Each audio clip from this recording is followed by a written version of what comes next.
What did someone say to a cop that immediately incriminated them? My father was a cop for many years, and one of his favorite arrest stories was when he pulled someone over for simple traffic violation. I think the guy in question didn't do a full stop for a stop sign. When my father asked, "Do you know why I pulled you over?" the gentleman responded, Yeah, it's because of all the substances in my trunk. After my father read him his rights and was putting him in the back of his car, my dad asked, "Just out of curiosity, how did you know I knew you had substances in the back?" The man ushered to the radar detector in the front and said, "I saw the substances detector on the dash and I knew you had me." My father still laughs about this one 20 years later.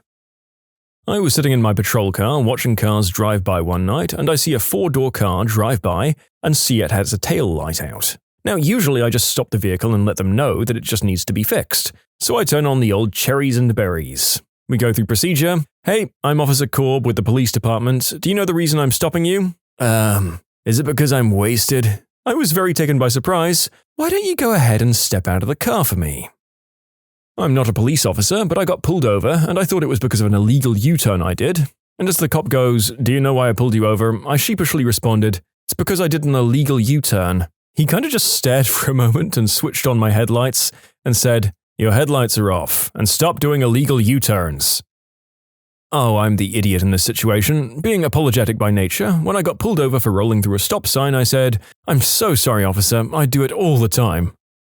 Man was beaten unconscious by 3 men. I caught one of them escaping on foot, but he vigorously denied any knowledge of the incident. Another officer, who had collared someone he thought might also be involved, unfortunately had little evidence other than the fact that the guy was running away and he couldn't really account for his presence. The other prisoner was being taken to a cell just as I walked into custody with mine. My prisoner looked at the other one and immediately yelled, Matt's got nothing to do with this, you should let him go, he wasn't even there." A+ for friend loyalty, C- for avoiding self-incrimination. I guess his only crime was being too good of a friend. And the beatings, of course. There was that, wasn't there? If he can just wean off that second nasty habit, this guy is set with good pals for life.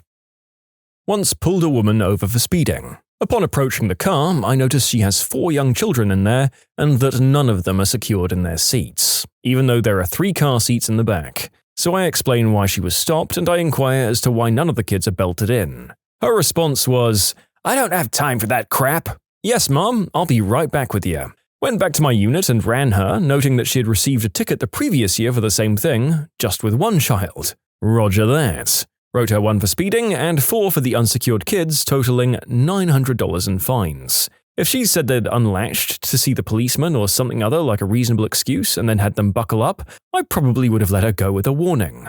Buckle your frickin' kids in. Pulled over a guy on suspicion of drink driving. We didn't have an ESD, or breathalyzer, but he was so drunk he was adamant that my radio was a breathalyzer. Anyway, while we were waiting, he started to get really agitated as he thought we were up to something. He was begging to have a go on the breathalyzer, the radio, and eventually I let him blow into the radio antenna and told him it was faulty and we had to wait for another. Unsurprisingly, he failed and got arrested. It still makes me chuckle. When I was a teacher, I stood with Officer S, the school police officer, in the morning out near the bus lanes to greet students. One morning, a mum drove up to drop her child off, rolled down the passenger side window and called out to Officer S, "If you get a call about a break-in on Smith Street, don't worry, it was just me." She then proceeded to roll up the window and try to drive away while he ran after her shouting, "Excuse me, ma'am, I need to talk to you," and I just laughed my butt off. I had someone drunkenly confess to me that they'd witnessed a murder and knew where the murder weapon was ditched. I passed the info along to the investigating detectives. They already had a suspect, but the new witness helped secure a confession. Ooh, I've got 2 for you. The first was a suspicious person behind a business that had been burglarized a bunch of times in the past. I asked him, "What's your name?" "Jonathan." "Okay, how do you spell that?" "Jothnatathan." Then he sighs. "My name is Robert Paulson and I've got a warrant." The second was a traffic stop. The driver was in tears begging me not to give him a speeding ticket since he was going to have his license suspended. So I said, "Tell you what, if you've got any information about something more serious than this ticket, I'll give you a warning." "Oh, a couple of buddies and I broke into a bunch of cars by Main Street." "You've got to be kidding me." "I swear, all the stuff we took is at my friend's house." Turns out the driver was part of a group that was going through cars that were unlocked. We ended up arresting 4 people, 2 adults, 18 years old each, and 2 juveniles. They all went to jail for a few years, but I kept my promise and did not give the driver a ticket. Late to the party, but here's one of many. I pulled over a woman for speeding one night, 45 miles-ish per hour in a 30-mile-per-hour zone on a gorgeous spring night with pedestrians everywhere. When I asked her if she knew she was speeding, she said that she did. She was having brake problems and was rushing to get the car to her friend's shop. The regret was obvious when I pointed out that if her brakes didn't work correctly, perhaps slower would have been the better option. In my state, driving with a suspended license is a non-criminal traffic offense. However, knowingly driving with a suspended license is a criminal traffic offense. More often than not, when I pull someone over with a suspended license, they always start out by saying something along the lines of, "Look, I know my license is suspended, but..." Not a cop, just a dumb kid. In '99, after Phantom Menace came out, I thought Jar Jar Binks had the funniest way of talking. My family and I spent part of the summer in Mexico visiting family. On our way back at the border, the cops there asked each of us kids if we were American citizens, and everyone says yes except me. I said something along the lines of, "Misa American," all exaggerated because I thought it was funny. We ended up sitting on the side of the road in 100-something degree heat while they tore apart everything packed in the back of the truck. My mum was sitting with all 4 of us girls and holding my 6-month-old brother and pinching the crap out of the back of my arm. I still flinch when people touch the back of my arm. In short, I spoke like Jar Jar Binks at the border to be funny when I was 7, and still regret it nearly 20 years later. My mother is a police officer. She once stopped a woman who was on her phone while driving and had no seatbelt on to boot. She said they were on the lookout for people who weren't buckled in. The lady tried to buckle herself in, instead threw her phone out the window and didn't manage to buckle herself in either. Yeah, once again, this is the narrator trying to do literally any multitask under pressure. Definitely yet another reason for me to stay away from that thug life that's been calling to me lately. You know, it's pretty common for people to openly admit to driving 10 miles per hour over the speed limit because they think that 10 over is acceptable. It's also common that they don't know the speed limit, so they'll admit to going 45 in what they think is a 35, but it's actually a 25. Your best strategy is just to be polite and play dumb. True, there's a road that I use every day. It's 40 miles per hour everywhere except this one little half-mile stretch near a golf club and ultra-rich houses. Then it's a 30 zone. A couple of weeks after starting my new job, I was going down that road and I got pulled over. The cop says, "Do you know why I pulled you over?" Is there something wrong with my lights?" "I clocked you going 42 miles per hour. You pulled me over for going 2 over the limit? It's a 30 zone here." I seriously had never seen the sign. For some reason, he let me off with a warning. It was clearly some kind of trap because they were pulling over almost every car that went by. Probably going for DUIs, and I wasn't worth their time. I got pulled over walking home from the bar pretty trashed, and after the cop searched me, he said, "So, do you have any warrants?" I said, "I don't know. Do I?" "Eh, it's better than me. I got tackled by a cop out of nowhere. Called back up, so I had 4 of them surrounding me. The guy tells me, 'You have a warrant.' No, I didn't have a frickin' warrant." I knew a kid who was arrested after pointing a gat at the police after they stopped him because they got a call about car prowlers. When he tried to run away, he slipped and fell, so they caught him. When the police officer was telling the other officers that this guy was trying to shoot at him, he said, "I forgot to take the safety off." He basically just admitted to attempted murder of a police officer and was sentenced to 13 years in prison at the ripe old age of 17. My friend apologized for not drinking after the cop asked her if she'd had anything that night. "What was she worried about?" "How can I help you, officer?" "Have you had anything to drink tonight?" "No, sir." Leans into radio. "Dispatch, we've got a frickin' nerd." My brother was caught with a decent amount of green herb in middle school. He told the officer, "I wasn't going to smoke it, I was just going to sell it." This was now a distribution charge instead of simple possession. He was never actually charged with anything, though. I guess the officer didn't want to charge a 12 or 13-year-old kid with Mary J charges, in addition to feeling bad about his stupidity. There's a lot of good officers out there, and he's one of them. My brother's actually an intelligent person. He just hasn't made the best decisions with his life, and at that age, he definitely wasn't quick on his feet. As I was handcuffing a guy after a felony car stop for a stolen car, he looks around, sees all the cop cars and the helicopter, and says to me, "All of this for a GTA? Why, thank you, sir. Now I don't have to interview you." I pulled over a guy for some minor traffic offenses who I knew had a twin brother. He gave me his name, let's say Jeff. I decided to check the other twin's name as well. Boom, warrant. I knew he was bullcrapping me, but I couldn't prove it. I chit-chatted casually for a few minutes and then asked him, "So what's Jeff up to these days?" He answered and started telling me, and I said, "But I thought you were Jeff." He didn't even try to get out of it at that point, admitted he wasn't the real Jeff, and went to jail. The annoying thing is, I later fell for this with another set of brothers and had to go back and arrest the kid the next day after he totally got the better of me. You can submit your own stories to be featured here on the channel. The story submission link is in the description below. And if you want to listen to some vibey music in the background, check out easymode, also linked below, and subscribe. Oh, close enough. A friend of mine is a cop, and the first time he pulled anyone over, it was a couple of teenagers in the car. My buddy says to them jokingly, "All right, guys, where were you hiding the Mary J?" They were instantly terrified, so they opened the middle console and handed him an 1/8 ounce of green herb. He couldn't believe it and said he honestly felt really bad because at that point he had no choice but to write them up. Okay, not police, but my significant other nearly got me interrogated. A police officer was canvassing the area regarding a recent attack and robbery a few hundred feet away from our house. He was giving a description of the suspect, tall, slim, light hair, and she goes, "Ha ha, sounds like my boyfriend." I was listening in the kitchen and almost dropped the lasagna. Pulled over a car because I was 99% sure she was texting. I get to the window and her phone is on the passenger seat with iMessage open. "Hi, do you know what the speed limits are on this stretch of road?" "Yeah, 30 miles per hour. "Okay, and how fast do you think you were going?" "I don't know. I was on my phone." There was a shooting in my town. Apparently the perpetrator was arrested and has been in the county jail for 2 weeks. He's made over 200 calls and has confessed to the crime in 3 of them.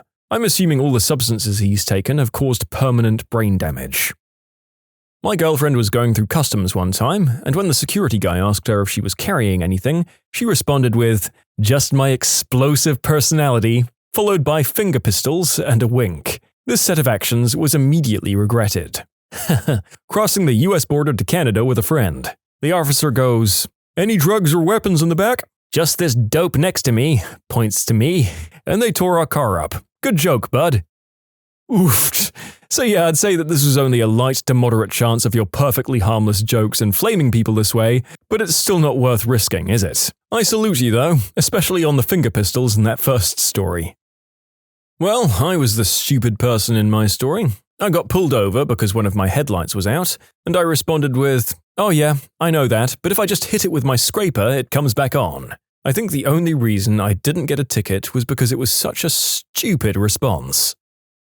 I was passing a friend, being an idiot on a 4-lane road. Out of nowhere, this other car jumped out in front of me and caused me to have to floor it and swerve over into the other lane and past the guy who'd pulled out, narrowly avoiding clipping my friend's car who wasn't as attentive to what was going on as I was. I saw the cop driving the opposite way, but didn't even get to hesitate and still pulled off the timing I needed to. The cop stops, turns around in the middle of the road and turns on his lights. I saw him turn and was already pulled over before he'd even turned the lights on. I was then parked at a gas station. He says, "What were you doing?" "I was trying to avoid a collision, sir." "You were driving recklessly, don't give me that bullcrap." "Sir, if I'd not swerved, I wouldn't be talking to you right now. That other car absolutely pulled out in front of me without checking." Well, I can't say for sure what happened because I didn't see it, but I don't ever want to see you driving like that again." And then somewhere in my brain, the next logical thing for me to say was, "Well, I was speeding." "What the frick did you just say?" was my reaction to myself. The cop, completely perplexed by my confession, looked at me with his head cocked to one side, not unlike a dog that's trying to figure out what the baby talk noises you're making are supposed to mean. He then turned around, sat down in his cruiser, and drove away. I then sat there staring blankly out the window, with people walking past me going into the station, and I could only put my head down on the steering wheel like the moron that I am.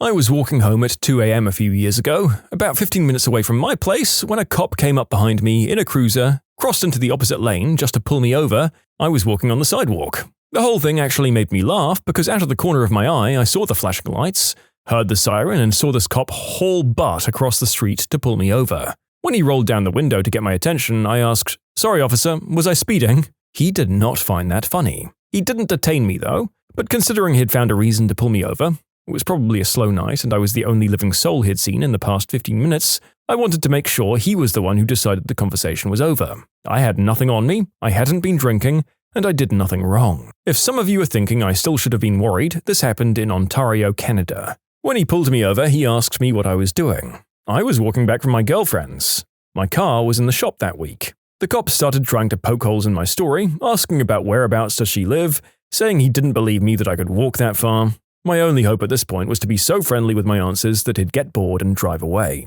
It was February, and I'm sure he was cold sitting there with his window open. I told him the transit system around here was crap, and I was used to walking these distances. He didn't buy it, but moved on with the conversation. He went through the routine, asking me my name, where I lived, stuff like that. I gave him everything he needed.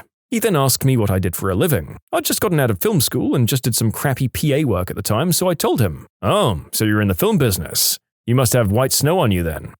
What? This is when he kept asking about white snow. Did I have any on me? Did I know people who did it? What my substance connections were? I bet a lot of people do that stuff in the film business. He was trying to see if I'd slip up and say the wrong thing. All I could say was, "I think you watch too many movies." He didn't like that answer, but he hadn't detained me. We're just having a conversation. The cop continued to stare at me before saying, "So you love Tim Hortons?" I was confused by this, and he could probably tell. He then pointed to my winter hat. I was literally wearing one of those stupid promotional hats that Tim Hortons gave away at the time.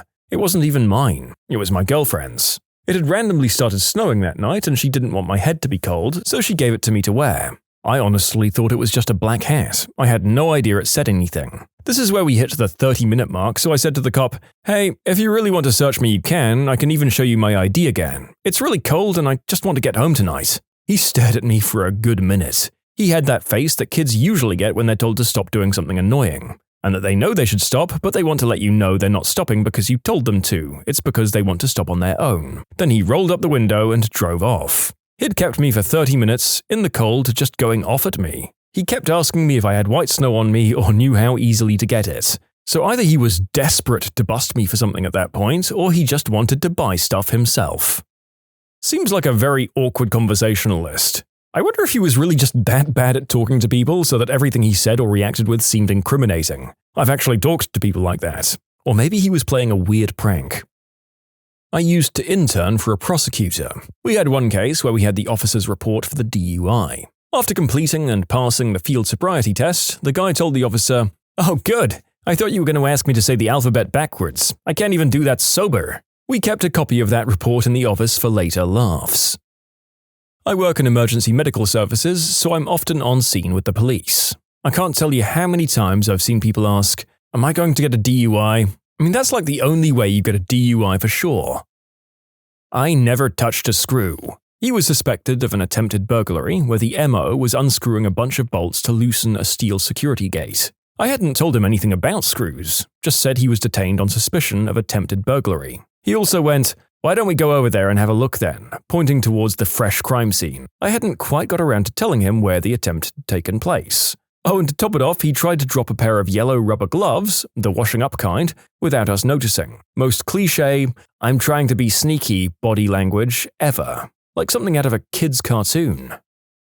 Not me, but my brother is a cop. He once told me he had responded to a domestic disturbance call. He got to the scene and separated the couple, and upon patting down the girl, she proceeds to tell him that she has H in her back pocket, but was adamant that it's her sister's. The boyfriend then told my brother that that was absolutely the truth, because his girlfriend only does crystal, and that stuff is in her other pair of pants on the floor. Apparently the girl's sister had left her pants behind earlier in the day when she came by to do laundry. The first time I was pulled over, the officer asked me for my license and insurance. I'd never been in that situation before, so I didn't know what he was talking about, and I handed him my health insurance card. I had no idea why he laughed, and he asked if I'd been drinking. One fine evening, I pulled over a 40-plus-year-old man on a scooter. I asked him, "Am I going to find anything illegal under that seat?" And he says, "Well, nothing that belongs to me." I once thanked a police officer for giving me a speeding ticket. I'm not quite a police officer, but I was a guard at a jail. A man came in, and I told him to place his hands on the wall for a pat-down. He immediately said, "The substances in my sock aren't mine." Teachers and professors, what was the most insane paper that you ever had to grade? This was my history class. We'd just spent 2 weeks on World War II, and the kids were supposed to write a summary essay on the major events. This one kid genuinely believed that World War II lasted 2 days. The Germans bombed Pearl Harbor, and the next day America nuked Tokyo. Well, duh. Why else would it be called World War II? Because it lasted 2 days. Wait, so World War III will take up my entire weekend and then some? The Secretary of War? Mr. President, the Germans just bombed Pearl Harbor. President Donald F. Eisenreagan? Nuke Tokyo. But sir, it was Germany. Exactly. They'll never expect it. I'm an English teacher, but this was when I was a TA for Latin American Studies class. The final paper was to be a research project about any Central American, South American, or Caribbean country of the student's choosing. The topic was open, just had to be about something in one of these countries. One student turns in her first draft, the whole thing is about the country of Madagascar. When we told her it didn't fit the requirements of the assignment, she accused us of being too scared of the part where she discusses graveyards in Madagascar. In my high school Spanish class, we had to do presentations on Spanish-speaking countries so we could learn about their culture. Also in my class was a guy who was super obsessed with soccer, who after weeks of working on this project, gets up and gives a full presentation on Brazil. The second sentence out of his mouth was, "The national language is Portuguese," and he just gave a presentation on famous players. As he goes to sit down, another guy in my class just goes, "Nice presentation on a Spanish-speaking country, man." This was in my science class, year 8, so ages 12 through 13, fairly simple general science end-of-term test. The kid had clearly decided to heed the advice to attempt all questions as we didn't use negative marking, so for every answer he didn't know, he just wrote tubes. The best thing was that this included a question near the end of the paper that asked for a description of how blood was pumped around the body. I gave him half a mark. Well, maybe he vaguely remembered someone mentioning tubes and figured it must be relevant to at least one of the questions. It's sort of the equivalent of picking C for multiple choice. It's bound to be right some of the time. If that's an equivalent, it's a very loose one. Taking the same formula that might net you a 33% correct answer rate and instead using one component of God knows how many answers available in the field of science is truly a leap of faith. My parents graded GCSE papers every summer. One year, my mum got an English essay exam on which the kid had written, "I don't understand the question, so I'm going to write you a poem," followed by said poem and an elaborate drawing of a tropical island. He got a D. I teach chemistry, and my kids write one big paper as a write-up after a long lab. Anyway, I had this one student, let's call him Joe, who was a pain in my butt. Constantly late, disrespectful to his classmates and me, often just ditched so he was way behind. Anytime I'd call on him during his class, his answer would be hydrogen. We could be talking about molecular structure, I'd call on Joe to tell me how a transition metal like iron was structurally different from a halogen, and still that's what he'd shout. Fast forward to the end of the year and the long lab write-up. All the kids, including Joe, have done the lab. I give rubrics, clear guidelines on what to expect them to discuss, and a deadline. Deadline comes and they're all submitted through Google Classroom. I start reading, I'd made it through about 10 of them and they're okay. The kids give it a decent shot. Then I get to Joe's essay. He'd literally typed the sentence, "The answer is always hydrogen," hundreds of times. Enough to reach the page-length requirement, and he had done it with the correct headers for each section too. I was impressed with the amount of effort that had been put into screwing his grade away. Most of the kids in that class were sophomores in high school. If I remember correctly, he earned the 5 points for correct formatting, and that was it. So he scored 5 out of 100. Definitely didn't pass that paper. I also allow kids to redo work, and he never took me up on that. This truly is my time. I was a teacher in high school. I taught some lower achieving kids in an English class. They were around 14 to 16 years old. One kid, Paul, was particularly bad. Not through a lack of intelligence, but effort. Paul is also a native English speaker. This is important to remember. Paul did not submit his persuasive essay when it was due, and continued to fail to submit it for another month and a half. I kept reminding him, phoning home, emailing other staff, etc. Paul, who was the only pupil who didn't submit an essay, believed I was picking on him and singling him out. Finally, in what I can only imagine in a fit of sudden inspiration linked to his belief, I received the following unceremoniously submitted 400-word masterpiece. Is teacher bias? Perhap. Yes, he wrote perhap. It was all typed in a funky, bold, jagged font. Here is a brief summary and extract. Is teacher bias? Perhaps.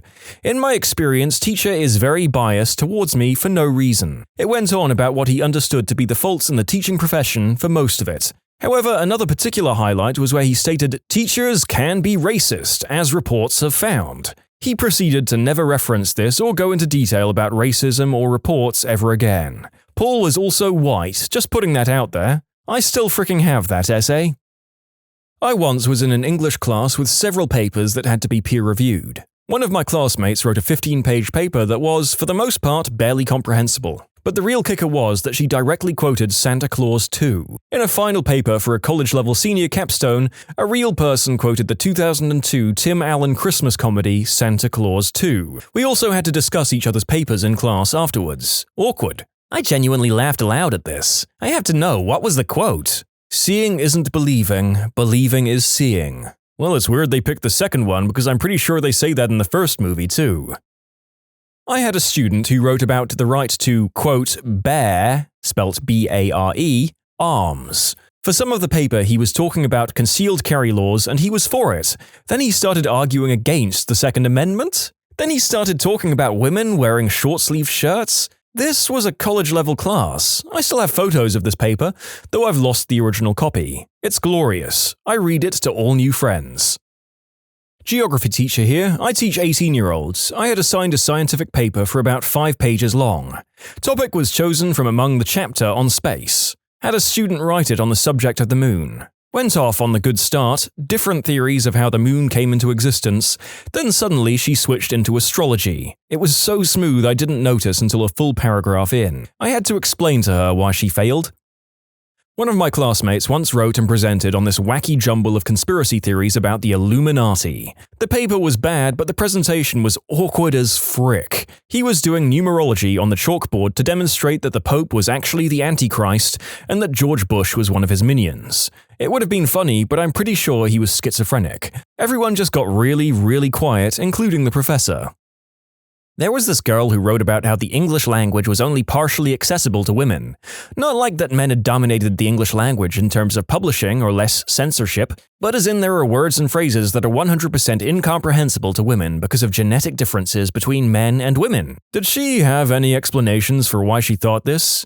She couldn't because she's a woman. There's actually a communication theory called muted group theory that basically proposes this premise. It suggests that because language was created by men, they have the upper hand in expressing themselves, and women are limited not only in their language, but their view of the world due to the language at their disposal. It also suggests that there are some experiences that are uniquely female that they are unable to express due to having a lack of vocabulary, since language was designed by men. I'm not a huge fan of this theory, and I'm not a critical scholar in the least, but it does exist and some people find merit in it.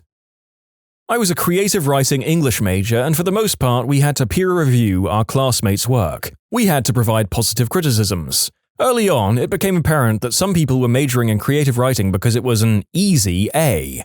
I remember critiquing some papers, and the only positive thing that I could come up with was, "I like your punctuation?" That made my teacher laugh out loud in class. These quotation marks, how beautiful yet simplistic. They speak of your past, your future, how you live your life. Your entire being clearly went into these exceptional quotation marks. A friend of mine took a creative writing class, and according to him, he had to peer review stories someone wrote about their persona, and also a Sword Art Online fanfic. I don't know if the same student wrote both. Oof, I'm hit by secondhand embarrassment of that. I'd be way too shy or sensible to write about personas in college. It's good to see that my classmates remember me this far along in life. The narrator is joking, by the way. I'd also like to inform you for the next story that I'm going to be saying the word congenital. I need you to mentally remove the con part of the words so that you can both understand the next part and get this past the YouTube censors. I had a student in freshman comp who was in her final research report based off the novel Frankenstein using the thesis, "Congenital manipulation of human beings in laboratories is wrong because God says so." No, that's not a typo, congenital manipulation. Apparently she'd used find and replace because that was the way it was through the whole 8-page paper. She clearly meant genetic manipulation, but every single instance of the phrase genetic manipulation had been replaced with congenital manipulation. After I hauled myself out from under the desk of my office where I'd slid because I was crying with laughter, I really did read the paper. Apart from the crappy thesis, the paper had not had a single decent source, no real arguments, and the organization was chaotic at best. Worst part? I'd had multiple individual conferences throughout the semester with the students to work on thesis statement and developing arguments. She had never bothered to come to a single one and was teed off when I failed her. This one's priceless. I keep a whole file of such beauties from my student papers. And yes, I'm an English professor. Here's a couple. So You Want to Be President is a copulation of little thought about facts concerning the 41 American presidents. Wuthering Heights is a novel written in the Victorian era, but that excretes many of the symptoms of a romantic piece of literature. Children are at such a venerable young age. You can submit your own stories to be featured here on the channel. The story submission link is in the description below. And if you want to listen to some vibey music in the background, check out easymode, also linked below, and subscribe.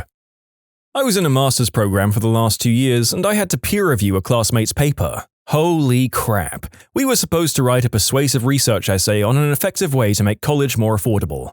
I was lucky enough to peer review a classmate and co-worker who already possessed not 1, but 2 master's degrees, and he was somehow on his way to a doctorate. I'm honestly still perplexed, trying to figure out how he got those other 2 degrees. Anyways, the paper was littered with grammatical errors. My favorite of those was when he started making up words and talked about the problem of student indebtedness. He probably meant indebtedness, but he used it incorrectly multiple times, so make what you will of that. He also referred to the student debt problem as an extra layer on students' frustration cake. Yep, this person was a veteran, and at one point in the paper he talked about the terror events of 9/11/11. I understand that's a single number typo, but also if you're going to state that as your reason for joining the military, at least proofread it like you care about what happened that day. The good part, however, was his actual argument. For some reason, he was arguing that college should be more affordable, but only for veterans. You know, like what the GI Bill does. He said that we could make this happen by simply cutting the salaries of professors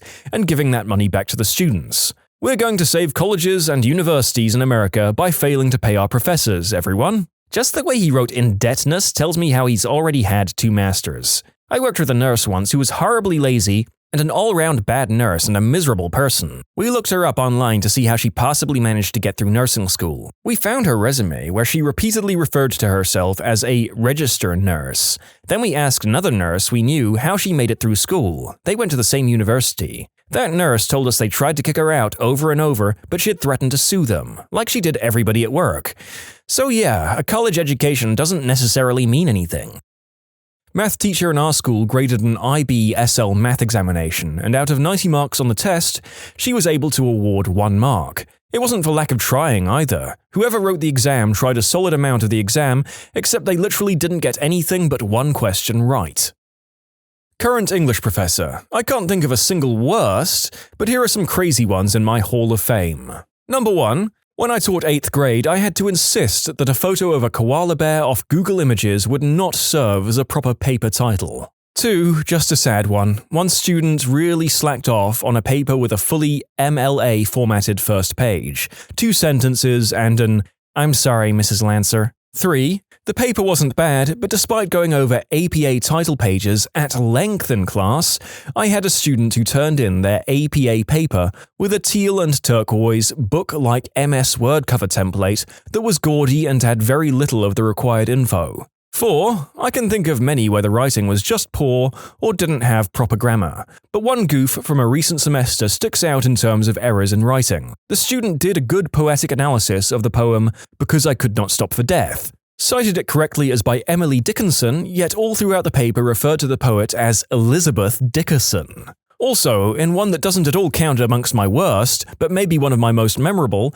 I assigned a paper with the goal of arguing successfully for both sides, then mediating it as an advancement of lessons in argumentation. Most students chose from a list of very serious and difficult-to-solve problems, but one student requested to do a paper on the "Are hot dogs sandwiches?" debate. It was an impeccable paper that did reach a nice mediation, but it was also incredibly memorable among papers on substance epidemics and immigration questions. I was a chemistry TA, and a lot of the students would include silly details like how much they liked a lab partner in their first report of the year. One student took this to the next level by writing out a log of his whole day before doing the experiment. What he had for breakfast, the bus he took to class, how he was 3 minutes early. Everything. This was at the university level. I once had a student turn in a paper that was a little shy of the length requirement at a first glance, then I started reading it. It was the same several-paragraph original passage repeated over and over, sometimes with slight variations, for the whole length of the paper.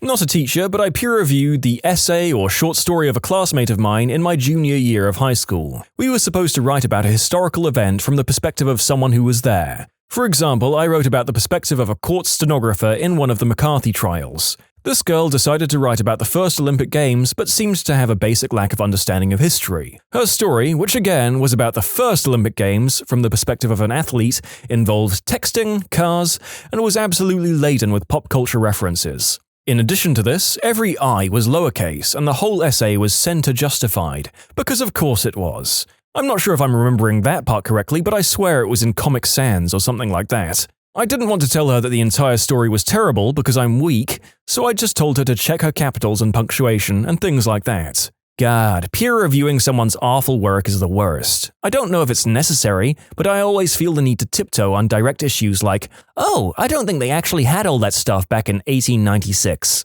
I just want to tell them, I'm not trying to make any enemies, but your paper makes me want to commit Sudoku. I don't know if that last word was a typo or an intentional joke, but thank you, dear writer. Thank you very much. Now take the A- and get out of my sight. I'm studying to be an English teacher and had to do group peer reviews with classmates. One girl didn't have a thesis, didn't have any clear arguments, and had a 3-page paper that was 2 paragraphs long. The paper was supposed to be a proposal of how to fix an issue in higher education, and I couldn't even figure out what her problem was, and she had no proposal. The best part? After her and her friend went for the peer review, they left, leaving me and another girl to finish alone. When we got to the part to list feedback from our group, we both left clear comments about how our group left us. Not a professor, but I had to peer review a bit for my scientific writing course in my first year of college. It was a level 200 class, so there were a few sophomores and juniors. The way how it worked was that at the beginning of the semester, our professor had assigned us to do groups of 6. During the peer review sessions, she would staple the papers together according to group number and give it to different groups so we wouldn't grade our own group's papers. Around midterms, we had to write a mock proposal for a scientific field of our choice. Had to be at least 6 pages long with headings, abstracts, materials, hypothesis, etc. The one who wrote the best proposal got a Dunkin' Donuts gift card. I found one of the juniors' proposals and, oh my god. She only wrote 2 pages, had no discernible format, used a typewriter font, had no headings, and it was just her blabbering on about how herbal medicine helped her mental illness. There wasn't any real conclusion because from what I could tell, she didn't even have a hypothesis. There was so much wrong with the paper that I just moved on without writing anything. The real kicker is that she always promoted her self-published book on our class discussion board. I won the gift card, though. I'm not a teacher, but I've read a ton of people's essays trying to help them edit. Holy crap, have I read some stupid papers. Here's a few excerpts from an essay I tried to edit but had to give up on. The essay was supposed to be about how people can be greedy. I don't quite know. Title: The Greedy Money Sharks and Fair Fishers. What's the meaning of greed as a selfish desire for something for power, good, and wealth? ? I told him to define greed. Defining your terms is important and he'd get marked off if he didn't. 1 points me and the guys had a guys' night, which we have a great time just being guys. Unfortunately, on that night there was the guy who was our friend but now he's acquaintance because he activates his middle finger move. This one's just hilarious. Every time I try to read this aloud to my friends, I burst out laughing and can't finish the sentence. For example, my rich friend went on a date with a Canadian girl. What did my rich friend had a good time with his date? Then unlucky event happened, he went to the bathroom because of the reason that doesn't involve with ditching. My friend accidentally drops his wallet and he went to the bathroom. She grabs his wallet and left the restaurant. My friend came back surprised and realized he lost his wallet. In other words, he's broke as heck and washes the dishes instead of sending him to jail. Ever since that date, he never dates a Canadian person or travels to Canada because in his point that Canadians are thieves. Maybe his friend is just stupid. So group tells the guy to pay the full share. The man disagrees, then he ran out of chills. And never seen again only until tomorrow. Never seen again? But then they saw him the next day. Although the tactic of avoiding paying the bill, full stop. Another way is to enhance their beauty within their appearance. For example, my cosplayer friend, redacted, A cosplayer is a person who dresses up as the character related to anime, cartoon, or video games. She always looks elegant and beautiful outfit of a character she cosplays as. When she wears her normal clothes, she still looks cute and natural. One night we get our boba drinks from a shop called Redacted, so I and Redacted ordered our drinks. I looked at her, she looks happy in a pretty way, then glanced at me. My cheeks started to get red. So I told her that I would pay for our drinks. I asked her why she has to look cute. She replied, "It's to make guys pay for my stuff and someone who I'd like." I kind of felt angry that she used me, but I was curious about the person who she liked. On the way to Redacted's house, I asked her, "So who do you like?" When we arrived at her house, she turns around and went to me, then pushed her smooth lips to my lips. Redacted steps back and replied, "I love you, baka." Baka means in Japanese is a fool. For example, people always take advantage of their men related to money. The woman's point of view of men are personal money spenders, and some men's point of view towards people is some kind of powerful god or someone in royalty. My thought on this subject are slavery and women being cheap. That be another way to avoid paying is taking advantage of your date and act like you're a spoiled royal brat. A woman who would do that, which is my mother because she doesn't work but take care of my sister but her husband does all the work. The worst part of my mother that she begs for money from me because I'm her child. He doesn't have a job and all of his money comes from his parents. This was written by a freshman in college. For a lesson one time, we were supposed to grade some AP tests to get an idea of what the test would be like. The prompt was like, "Tell about an achievement you've made," or something. I received a paper that went something like this. Growing up, I loved basketball. I would play it all the time. I really enjoyed the game, and I still play it now. I play basketball during the day. Sometimes I play basketball during the night too. Basketball is fun to play. Just on and on. About 100 different ways to say they play basketball. Anyways, I gave it a 2, 1 being the lowest and 5 being the highest, only due to the fact that it had no grammatical errors. Turns out the person received a frickin' 4. Taught at community college. Last paper for English 102 was an argument paper. I stated on the directions no stupid arguments like the Holocaust or the latest school shooting didn't happen. Student turns in a paper denying the school shooting that Alex Jones was recently in court for also denying. Gave her a 55%, which was an F, which put her final grade at an F because of a whole bunch of other crap the nut did and didn't do in class.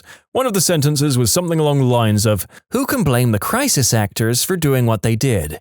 Every person just tries to help themselves." My time has come. I teach 10th grade English. One girl wrote the world's worst paper. It was incoherent, 5 pages long, had no claim, and was mostly plot summary. It was unreadable. I hated every second of it. I didn't know how to grade it, so I handed it to my co-teacher and was like, "You deal with this mess." He gave her a 55, which was generous. "So this is a failing paper, right?" We handed it back. I thought it was over. A different student turned in a paper, like a week late. I started grading the paper, I reached the second page, and I had this horrible epiphany. It was the same horrible paper. I couldn't compare the two papers because I didn't have the original, but it was the same unreadable garbage. I stopped reading, gave the second version a 45, and moved on. Then, an entirely different student who is not friends with either of the original students turned in a paper. It was like 2 weeks late, but I agreed to grade it. I got halfway through the first sentence before I realized it was the same gosh darn horrible paper. I almost died. These were all handwritten, so each student rewrote by hand all 5 pages of garbage. I know they were all copied because they had the same weird spelling errors. I have no idea why any of them thought distributing and copying a paper that had already failed would work. So I had to reread the exact same piece of garbage paper 3 times and it was so unpleasant. What was your cringiest encounter with a nice guy? Met a nice guy over OKC a couple of years ago. I gave him my number after we chatted for a bit and talked about possibly meeting. When he suggested we meet at a local elementary school in the middle of the night, I noped the frick out and told him it was nice talking to him, but I didn't really want to meet anymore. He kept trying to convince me by saying he would buy me gifts. He really likes me and thinks we could hit it off. When I told him no, he blew up and called me the B word, A whore, the usual. He tells me that I now owe him $15 because he'd already bought me a present for our first date and that I needed to meet him right now to give him his money. Or I could meet with him and have a good time and forget about all of this. Blocked his number right away and didn't hear from him until the next day when he calls me from a different number. When I picked up, he acted pleasant and asked me what time we were going to meet today for our date. I told him to F off and blocked him again. Then I get a text a couple of hours later from another fricking phone number saying that if I don't meet him, he was going to take his own life. After a bit of unnecessarily dramatic conversation, I basically told him that I didn't care if he did that, he was psychotic and needed to leave me alone. I blocked him and forgot about it. Fast forward to about 6 months ago when I get a text from an unknown number. I knew exactly who it was when I read the text. I have $20 and a fun night planned for us. Want to meet sometime soon? Miss you. Blocked it, changed my number, never giving it out to a stranger again. There was a guy in high school who had a crush on me. He was never shy about it, and from day one he made me really uncomfortable.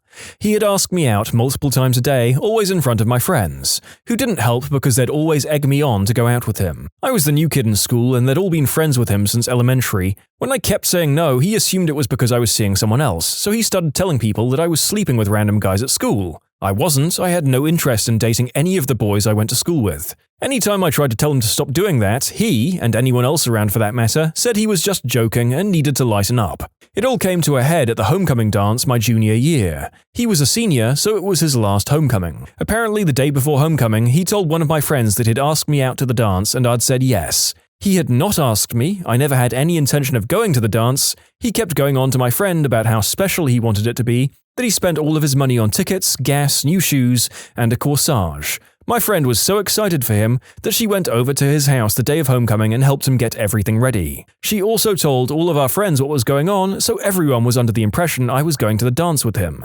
Let me also add, no one checked with me that I was going to the dance, so this was all going on without my knowledge. He told everyone that I was going to get dropped off by my parents, so he and all of my friends waited outside for me. They waited for 3 hours. Apparently, anytime my friends told him to come inside and that I wasn't coming, he'd start tearing up and say, "Just 5 more minutes." So of course, I went to show up to school on Monday and everyone was furious at me. None of my friends wanted to talk to me. I sat alone at lunch for 3 days completely confused about what was going on before some girl I'd never talked to before asked me why I'd stood him up. So I went up to the guy when he was alone, asked what the frick he had done, and he just started laughing hysterically and said, "If you agree to go out with me, I'll tell everyone it was just a misunderstanding." Never talked to the guy again. It permanently damaged my friendships with several people because they thought I was a massive piece of crap to this guy who they thought was really sweet.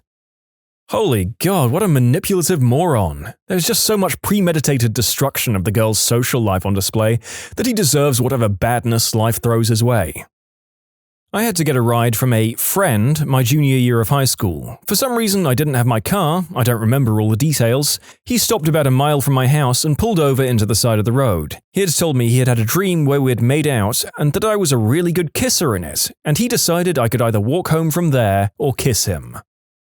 Holy crap, do I have a story for this. So I'm a big dude, and at my first semester at university, I came in as a junior. And there was this guy that was just way too freaking into me, and he was super creepy about it. The dude would just sit uncomfortably close to me, like if I was sitting on a chair, he'd sit on the armrest, or if I was talking to someone, he'd place himself directly between me and the person I was talking to. It was annoying. He would always bring up discussions to make sure everyone in the room knew he was bi, and ask everyone their orientation, and every dude would answer straight and he'd awkwardly flirt with me or some other dude. After months of this, we were playing ping pong and we were getting in a stupid argument where he was just flat out wrong. It had something to do with game engines and pixel art. It was stupid. He would hate to admit he was wrong, but he decided that this was a good point to show me he was able to accept defeat in an argument. He goes, "Fred, I have Asperger's. It's really hard for me to look someone in the eye. I can only do it if I'm really mad at the person or if I really want to screw them. But don't worry, I'm not mad at you." All while staring right into my face. I just put my stuff down and walked away. I was like 19 and working my third shift at a gas station, casually sweeping the floor. The door opens and I hear that ding, so I look up and make eye contact with some guy. I can't explain what was going on in the guy's head, but it was like he thought it was some kind of slow-mo movie situation and he staggered back, gasping, and widening his eyes and staring at me. I'm not the kind of person to notice this kind of stuff in other people. I felt like I was reading a scene from Twilight in my head.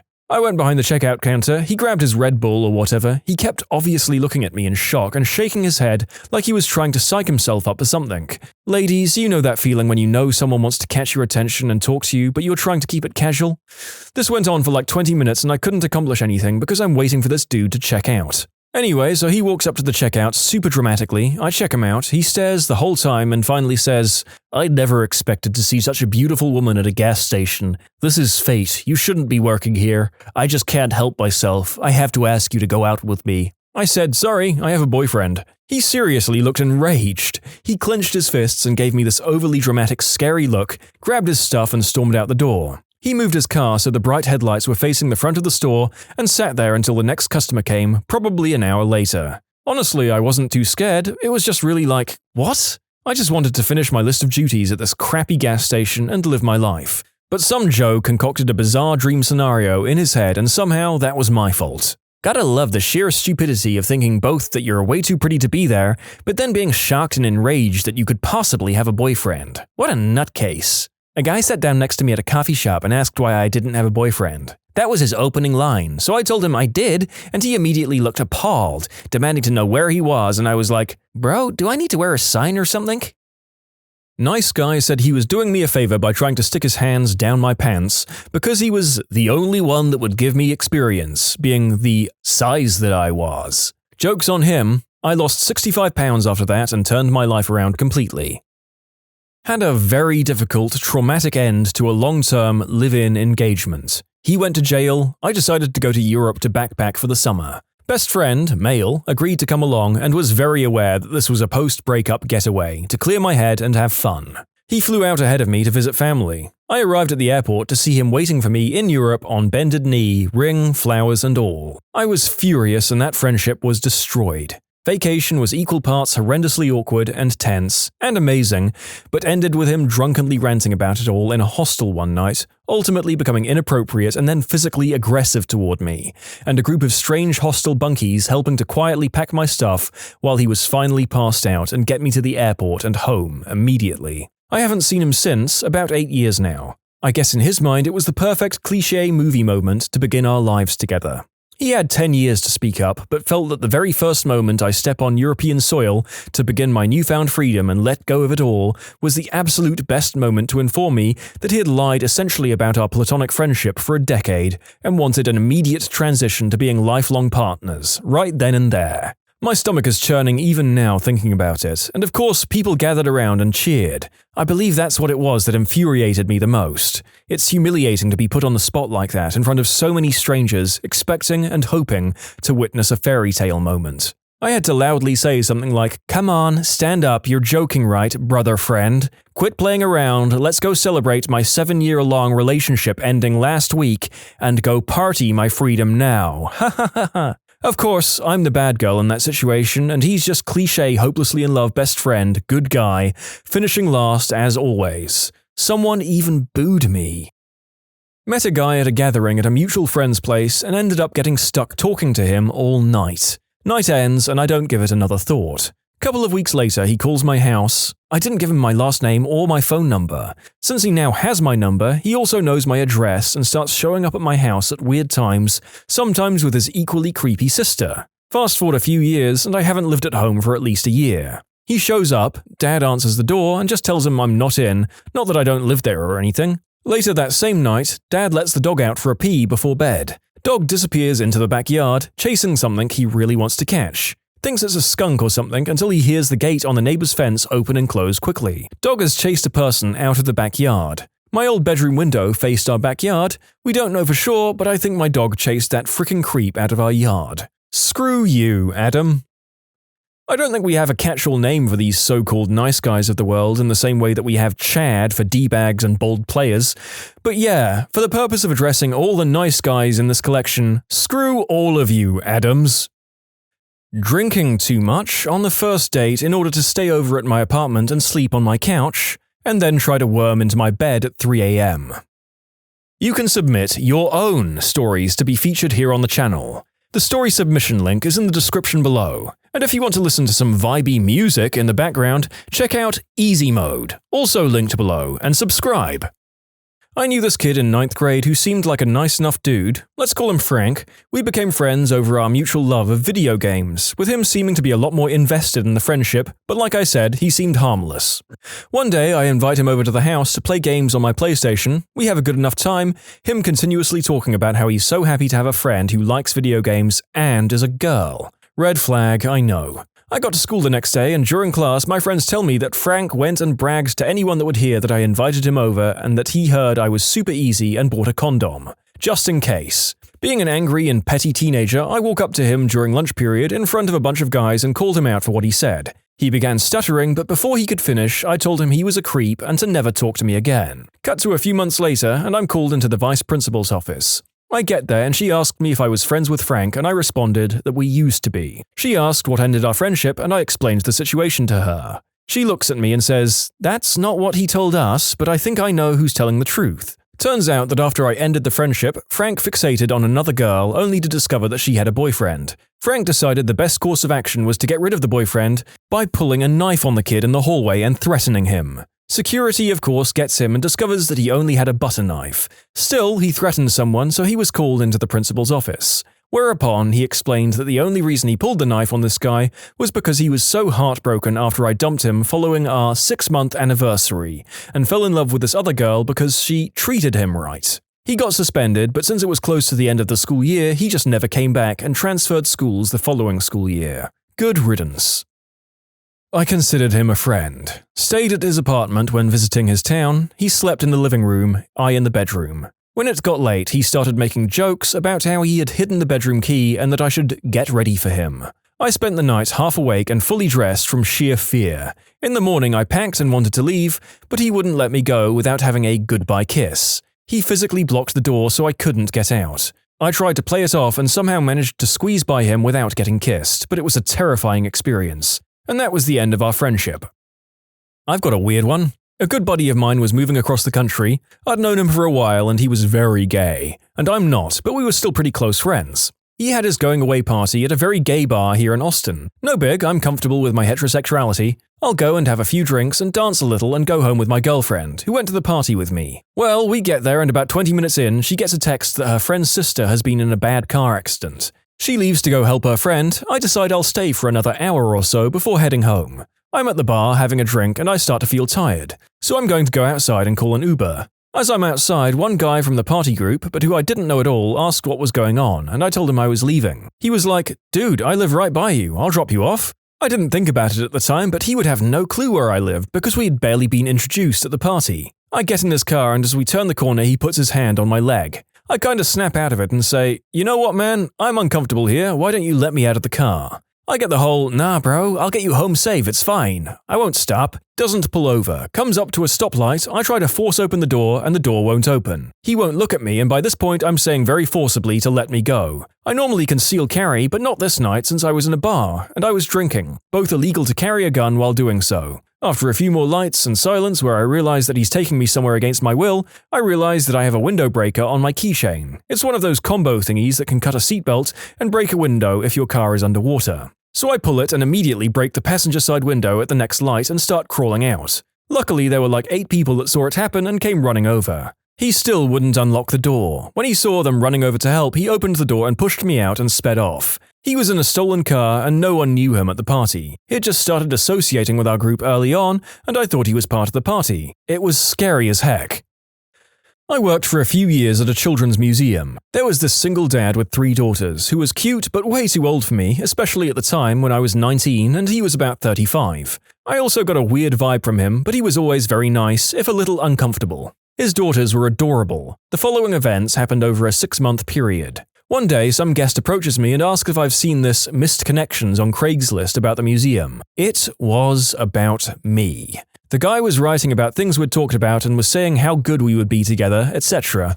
Thinking back, I honestly think that she must have been friends with the guy? Because it was too weird that she approached me out of all the other workers and then asked me what I thought about the guy who wrote the ad. Later, he found me on Facebook and tried to add me. I didn't add him, and the next time he was in the museum, he followed me room to room and just glared at me from afar, not talking to me. Super uncomfortable. I thought it would be easier to just add him, so I did. Then he starts commenting really weird and creepy stuff on my photos, like a gif of Pikachu biting his lip or just fap fap fap fap fap fap. So I decided enough is enough and deleted him. Then he tries to win me back or something. He brings a wrapped canvas to the museum and gives it to my boss, saying it would be too weird to just give it to me. And my boss calls me down later and makes me open it in front of everyone. It was a very fun workplace and we loved to rip on each other. And it was a painting of one of my photos on Facebook. I was so mortified I put it away, but one of my co-workers, and also my best friend, replaced the clock in the bathroom with my portrait because she's a dick. While it was funny, I also asked my boss to watch out for him, so from then on I didn't see him anymore and blocked him on Facebook. So I think I'm safe. My nice guy said he'd take his own life unless I became his girlfriend. Nice guy from college, we're talking about trench coat and fedora, fingerless gloves, pathetically sleazy smile, the whole shebang, in a tropical country at that, who kept trying to talk to me even as I was clearly trying to do my homework. Now, I was okay with multitasking, I could really do homework and listen and respond to him, but he wouldn't have it. Hey, you know what? I really hate it when women, yes, not people, women, specifically, ignore me. I was dumbfounded but also really offended, so I shot back that I was listening to him even if I wasn't looking at him. No, but when I'm talking to someone, I want them to look at me. Friend overhears this and went off on him faster than I did. He left me alone after that. Not as terrible as the other answers here, but that was my first real taste of it. As usual with the darker and more negative subjects that we post here sometimes, I find myself grasping for literally anything to be positive about. So well done to your friend for giving Creepo McFedora a piece of their mind. Stick by those friends. A co-worker gave me a ride to the train station because I'd missed my bus when I was a trainee. It's a 10 to 15 minute ride and I thought it was nice of him, but I didn't think much of it. I thought he was just helping out. When we were still in the car, he then mentioned wanting to invite me for a drink one day, then offered to drive me all the way back home. He was living near the train station we were heading to, and it would have made a 45-minute drive to get to my place. I declined because I felt uncomfortable, and because without traffic, the train was actually more convenient for me. He mistaked my refusal for politeness or just outright ignored it and insisted, saying it wasn't bothering him to drive all the way here. At this point, I didn't care about him. I was just starting to get scared. He insisted, and I had to argue and practically begged him to just drop me at the train station, finally mentioning that my dad was waiting for me anyway at the terminus, and pretended we could have a drink someday, and he let it go. But it all happened as we were driving onto the highway, so I felt trapped and it was really uncomfortable. Thankfully, it was my last week here, and I avoided him the last few days that I worked. He let me sleep over because I lived an hour away and we'd been drinking, and he pulls the old, "You're really lucky I'm a nice guy. Most guys would force themselves on you right now, but I don't because I'm nice. You're really lucky," despite us having been normal platonic friends for a few months before this, and me having established a few times that I wasn't interested in anything else with him. I was on a Discord server and spoke in a voice chat frequently. One time this dude came in and didn't speak, only in text chat. He kept putting himself down for attention, so I told him that he shouldn't worry, blah blah blah, just to be polite and to try to get him to stop. This went on for quite a bit, and I think he might have taken that politeness as something more. I'd already told most people on the server that I don't swing that way, and he got all down about it and literally complained to everyone on the server that he had a crush on her, but she hates me. Fast forward an hour or so, and he PMs me saying that it's actually me he likes. I told him that I didn't like him back and that I was gay, but he threatened to take his own life, so I told him to stop being so manipulative and to pull himself together. I was at a bar and coffee shop drinking tea when this guy, a friend of a friend, came and sat down next to me with 2 shots of whiskey. I told him no thank you, I'm not drinking, and he said, "Wow, you're really making me angry. I'm being fricking nice to you and you're being really fricking rude." I said no thank you again. He kept going off about how rude I was and what a nice guy he was. Finally, I told him that I'd take the shot and throw it in his eyes if he didn't walk away. He walked away finally. Prick. Nice guy asks me out in high school on the bus and I declined. He gives me the silent treatment after that. The next day he appears in my friend group with his arms encasing one of my friends who looked clearly uncomfortable. He tells her he loves her and how great of a woman she is to be giving him a chance to treat her like a princess. I talked to her after, and he had asked her over and over to date him until she said yes. She was a very nice girl, and I felt bad for her. I told her what happened, and that seemed to give her the confidence to stop the dating after only a few hours. We never saw him much after that, thank goodness. What Valentine's Day disasters have you witnessed? I served at a Japanese hibachi restaurant and once had a couple come and the dude dumps her after the meal. She then gets up and throws up a trail probably a good 20 feet as she runs to the bathroom. The dude got up and left the girl, and I was left to clean the mess. I blew my car's tire and my friend came in to bail me out. We're both straight dudes and forgot it was Valentine's. Decided to have dinner, and both were coming from important meetings, so had suits on. We didn't catch on until the end on how the entire waitstaff thought we were just the cutest gay couple. I 100% went to lunch with my best friend on V-Day years ago because we were both single and the staff thought we were dating. This is hilarious. There was a note in our reservations that it was an engagement. They wanted champagne, a specific seat, a bunch of other stuff. The server comes up to the table with something like, "So I read we're celebrating an engagement. Congratulations." Confusion from the woman, glaring from the guy. He hadn't proposed yet. The server had ruined it. These two were on a date and the guy went to go use the bathroom. The girl just up and leaves after he went to the restroom. When the guy came back, he sat around for a while until asking his waitress where she went. She replied with saying she left. The guy then asked the waitress if she would go on a date with him. The waitress said no. 0 for 2 in one night. Damn. In my adult club bouncer days, we had one of our regulars get suited up and bring flowers in one V-Day to try and woo one of the exotic dancers. It didn't work. Pro tip, if every time you all hang out involves you giving her money, she's not into you. He proposed, she said no. He cried and tried to change her mind for 20 minutes while she sat there stony-faced. She finally got up and walked out. He paid and left in tears. I waited at a Section 1 V-Day that had a marriage proposal, a 40th anniversary, and a breakup all at the same time. The breakup was the worst. The guy brought his high-class date a gift, a mini ceramic bear holding balloons. He presented it when I was at the table and she looked at it like it was a hot turd. I just knew this was not going to end well. She left at the end of the meal and must have said something because he stayed at the table for another 40 minutes, head down and crying. I felt bad. He saw the celebrations going on at the other tables. Sweet God, the 2 worst days of the year I've had to work as a waiter were Mother's Day and Valentine's Day. Both were difficult enough without a distraught, crying, newly single blocking off one of your tables on the busiest day of the year. I worked at a pretty high-end Mediterranean bistro. My second Valentine's there, it was probably the busiest night I've ever worked as a server. We had reservations that booked basically the entire restaurant, including the bar and patio, from 4 p.m. to 11 p.m.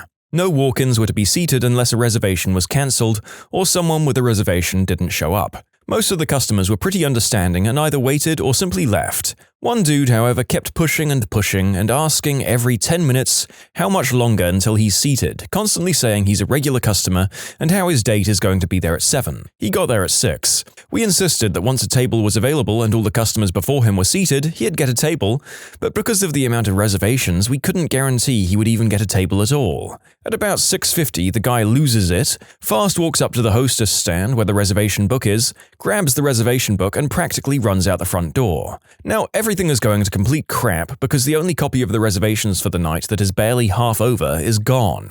2 of the owners ran outside to follow the guy and try and get the book back, but by the time they get out, he had already left the parking lot. Even better is, 2 hours later, chaos is still running rampant, and the dude shows back up saying he has a reservation for 2. 3 of the 5 owners, all brothers, escorted the dude and his date out to the parking lot and banned him from the restaurant permanently. They even took a picture of him and posted it in the window saying, "Do not serve this man." In conclusion, salty dude without a reservation steals reservation book and then tries to come back later. Also, if anyone wants to use this for a sitcom, feel free. Just let me reprise my role as the waiter and we can call it even.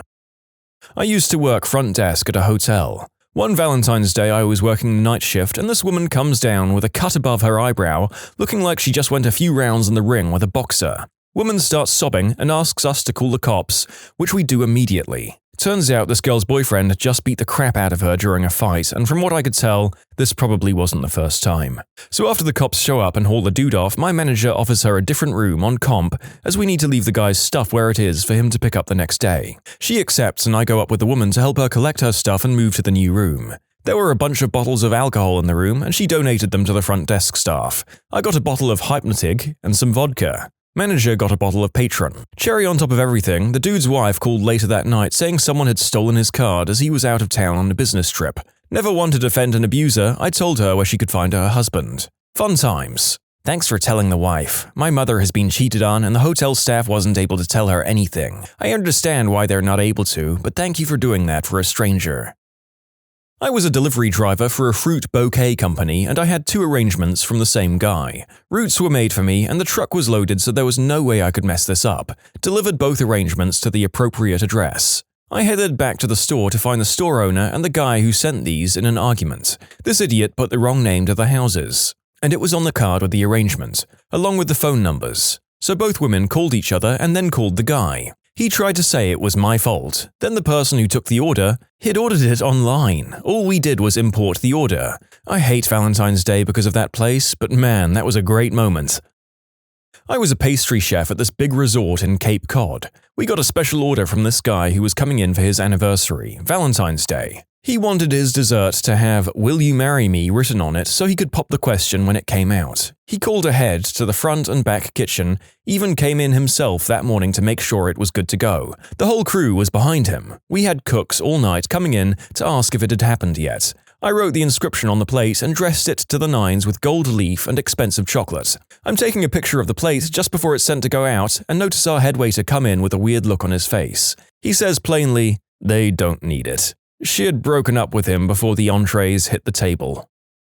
A guy did a backflip and asked a girl to be his Valentine. She declined. I walked up to him and asked if he was okay. He said it had taken him a week to perfect it.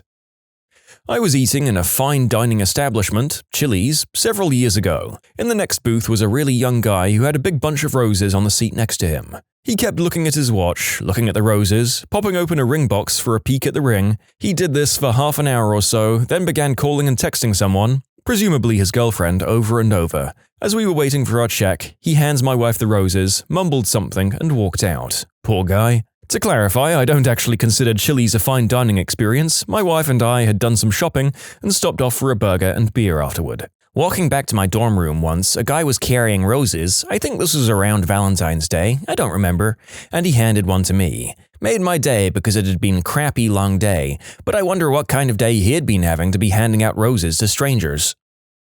A guy proposed to his girlfriend at my restaurant and she said no. The guy threw up his arms and ran out of the building. Later, while waiting for someone to pick her up, she told us it was completely out of the blue because they'd only been dating for a few months. Another V-Day, a guy raised a huge fuss over the fact that we wouldn't serve liquor to his underage girlfriend. I'm certain you mean he threw up his hands momentarily in exasperation, but I can't help picturing him running out of the restaurant, arms straight up Kermit the Frog style. I mean, I certainly would remember it more if the man went full Muppet, but I suppose real life will never be that magical. Let's break up the cringe with a genuinely heartwarming story that had no business being in this thread. Older woman, probably in her upper 90s, with her teenaged grandson at a semi-classy restaurant. She was dressed to the nines and the grandson was in a nice button-up and dress slacks. As they got seated at their table, the grandson placed a framed photo of what my friend assumed was the boy's grandfather and husband of the older woman. Found out it would have been their 70th wedding anniversary, but he had passed suddenly but peacefully a few months back. The grandfather had always wanted to take her to a nice restaurant but never had the time or money to do it. So the grandson saved up his pay from the last couple of months and even got some donations from other relatives and took her to the restaurant. They ate dinner remembering all the good times with this man. They had my friend to take a picture and she did. They tipped my friend very well. By happenstance, my friend ran into the young man some weeks later to find out the grandmother passed away a few days after that night, peacefully in her sleep, holding a photo of her beloved husband. He was so happy he could make that night special for her. Said it was the only day he saw her smile since his grandfather had passed away. He got the picture they took to the restaurant printed in wallet-sized and carried it around with him in his wallet. At my diner, an old man proposed to an old woman. He tried to get off the chair to kneel, tripped and fell, and I assume broke something since he couldn't get back up and we had to call him an ambulance. My manager had to drive her teeth to the hospital, separately because she had taken them out to eat her soup, Lord knows why, and left them on the table in the confusion. I don't know if she said yes, my manager didn't get to see them at the hospital, only pass on her teeth to the nurse. Busboy on a Las Vegas diner. An attempted proposal. Dude tries to set up sign with girlfriend's friends for her to show up and see the ring near a fountain. Duck stole the ring, they found it 2 hours later as he dropped it in the fountain. She still said yes though. You can submit your own stories to be featured here on the channel. The story submission link is in the description below. And if you want to listen to some vibey music in the background, check out easymode, also linked below, and subscribe. 16 years in hospitality gives you some good stories. The most awkward: my first job as a waitress, a guy wanted to propose to his girlfriend. He came in 2 months before to book and had everything figured out. He planned to pop the question during dessert. We had champagne, balloons, and sparklers prepped for the big moment. The time comes, he drops to one knee, gives a speech about his love for her. He asks, and she says no, puts the ring in her bag, finishes her dessert, and leaves. Quite possibly the most awkward thing I've had to witness, alongside around 200 other people. The manager gave him everything for free. He felt that bad for him. Cringed up inside every time I saw him after that. The most effed up: I was working as a duty manager and one of the tills kept dropping off the network. As I was trying to fix it, I could clearly hear the conversation of the table by the waiter's station. It started out sweet enough with her excitedly telling him she was pregnant. He went quiet and didn't say anything for a bit and then asked her what the plan was. She said she was keeping the baby. He said he didn't want kids and had told her this. She had got upset and said he thought he'd be happy and change his mind when he found out. By this point I fixed the till, but I'm unable to step away from this car crash. Turns out she had stopped taking the pill without telling him, thinking she could turn him around. He said he knew she could be a little bit nuts sometimes, but this was the next level. He told her it was over and she could send someone to collect her things as he wanted nothing more to do with her. He called me over to pay the bill and just left. The guy never even shouted, he just calmly went, "F this," and noped out of there. I couldn't even look her in the eye, just left to give her her own time. The funniest was managing a hotel room service where there was a Valentine's package that included getting each course of the special menu delivered to your room.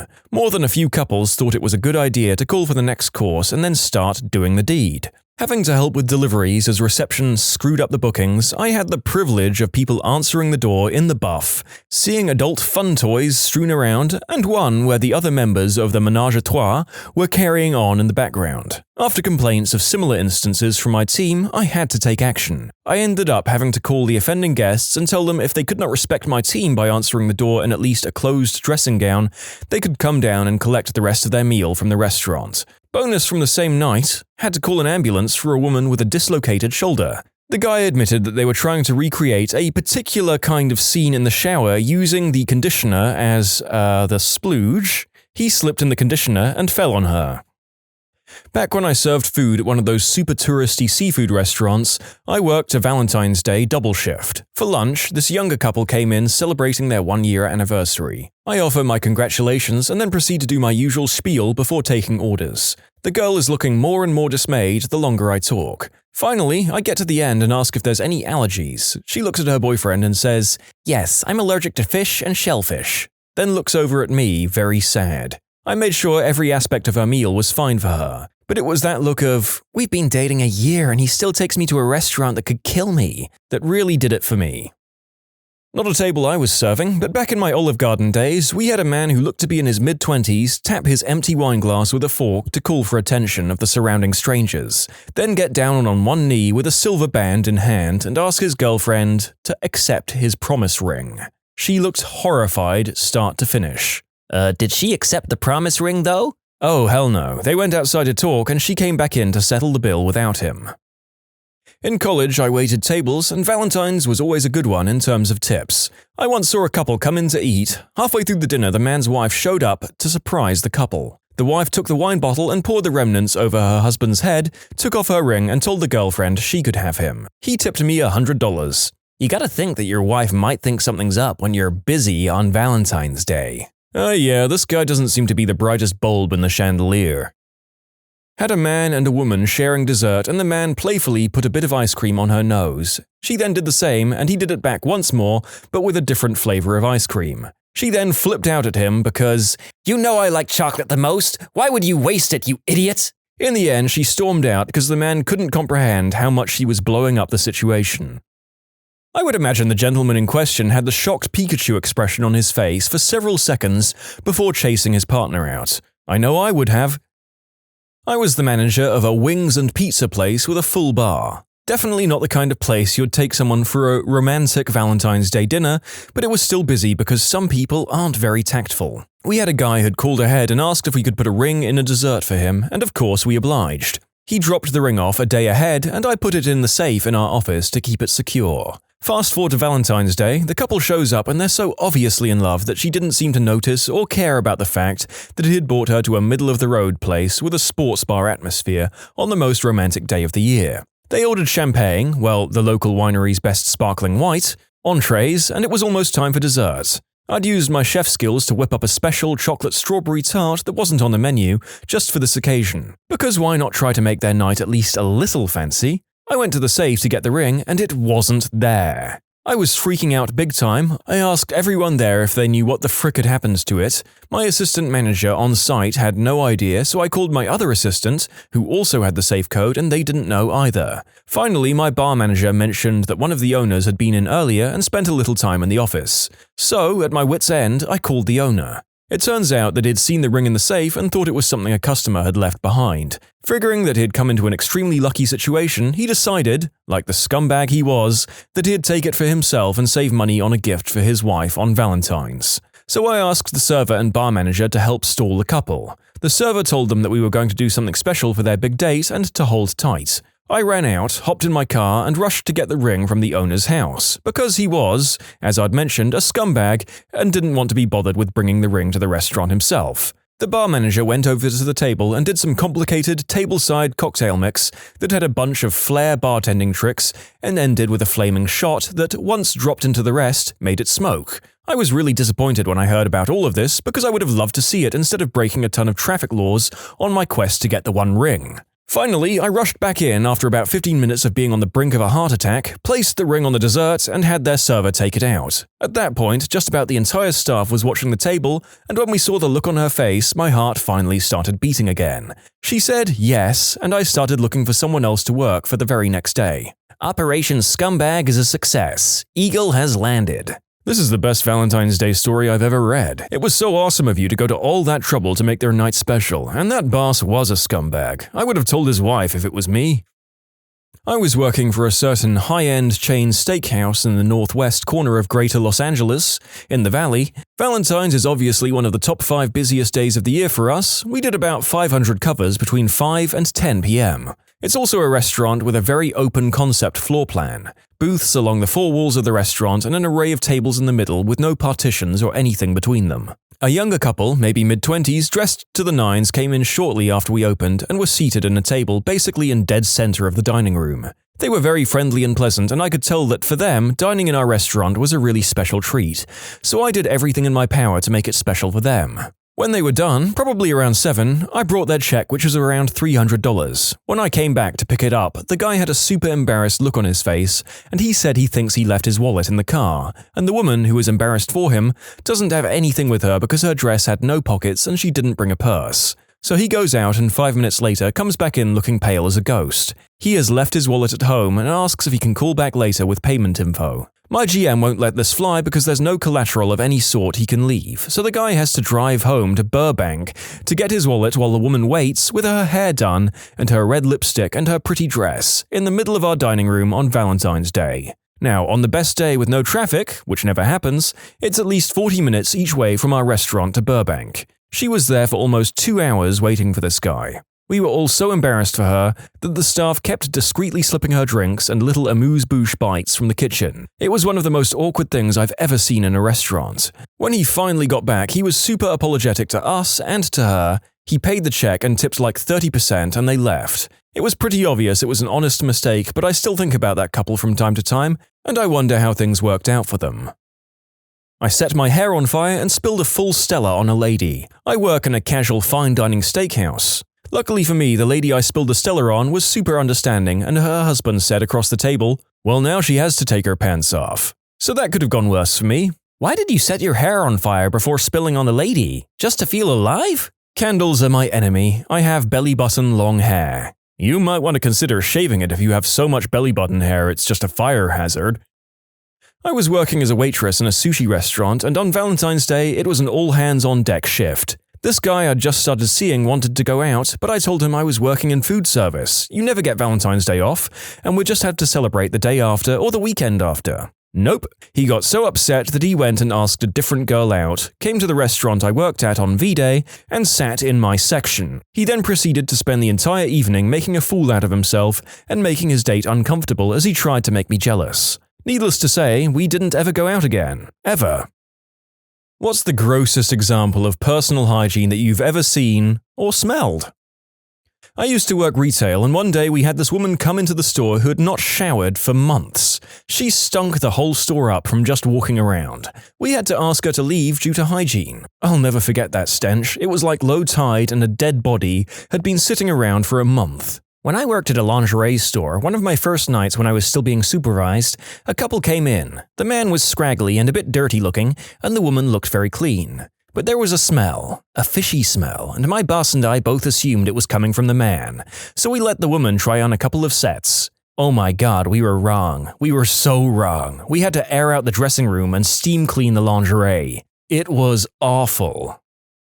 I have a girlfriend who thought it was normal for guys to have dingleberries. Poor girl was going down on a guy with matted poop fur down there. Okay, this one out of all of them made me audibly gasp. What the frick? I had to Google dingleberries. Oh, what the frick? I'm sitting in my living room by myself yelling out loud at this one.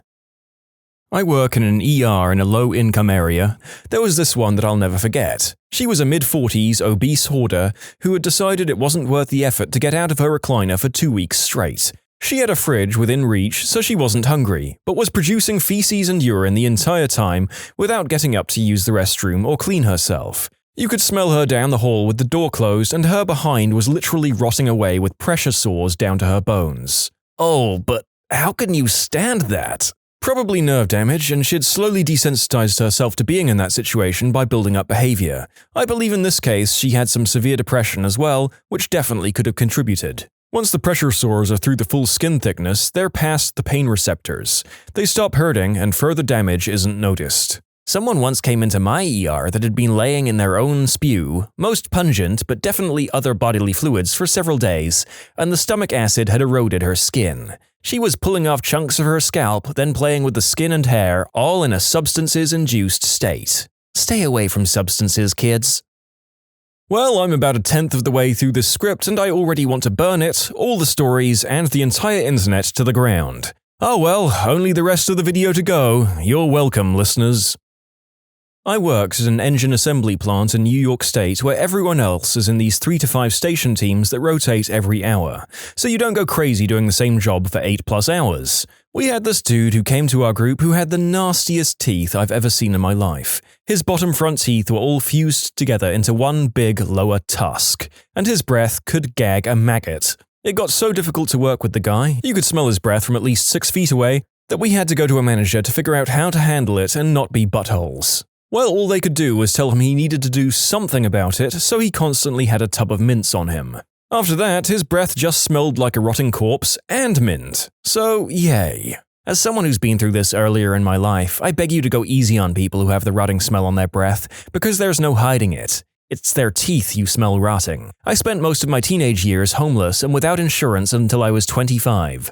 My teeth started falling apart when I was 14. Apparently, my adult teeth came in with very weak enamel, and I was always told I would take lots of visits to keep them in good health. By the time I had insurance, it was so bad that the $2,000 a year plans that everyone has would not cover anything resembling a helpful solution. Even just getting dentures and pulling the teeth was going to be $12,000 or up. I was embarrassed all the time. I spoke to no one unless I was 10+ feet away, never looked anyone in the eye, and never smiled even when I had a reason to. In the end, all my teeth needed replacing, but specifically, all of my molars had rotted down to below the gum line, and I learned to chew soft food with my tongue. So I get it, bad breath is bad, but try to see it from their point of view. Rotting teeth suck, and unless you have a plan without a yearly limit, which barely exists these days, it's hard to do anything about it. Mine was out of my control. I brushed and flossed daily, as I was supposed to, and they still fell apart. My first tooth crumbled while I was eating mac and cheese, which is not strong enough to break a tooth. I lived in a triple dorm when I was a sophomore in college, 2 friends and myself. When my friend transferred to a different school over Christmas break, the college automatically added in a 3rd person as our dorm had the only opening on campus. The girl was a year younger than us, not a huge deal, but the problem developed a few days after she moved in with us. There was a slight odor when she walked by. The odor grew day by day. We began to realize that she wasn't showering. We had an ensuite bathroom and we would hear the water turned on in the shower for about 5 minutes, but she never came out with wet hair or looking any different than when she went in. We went for a soft approach at first. We went to Bath & Body Works and got her a really nice basket of scented soaps and shampoos and conditioners, because she only had one very odd generic shampoo that she had had in the shower. She was very grateful and we thought that would be the end of it. She put the shower items in the shower and literally nothing else changed. The levels on the soaps and shampoo didn't go down. The smell was getting worse. We sat down with her and had a serious but concerned conversation. We said we were worried about her and wanted to know if she was okay and how we could help.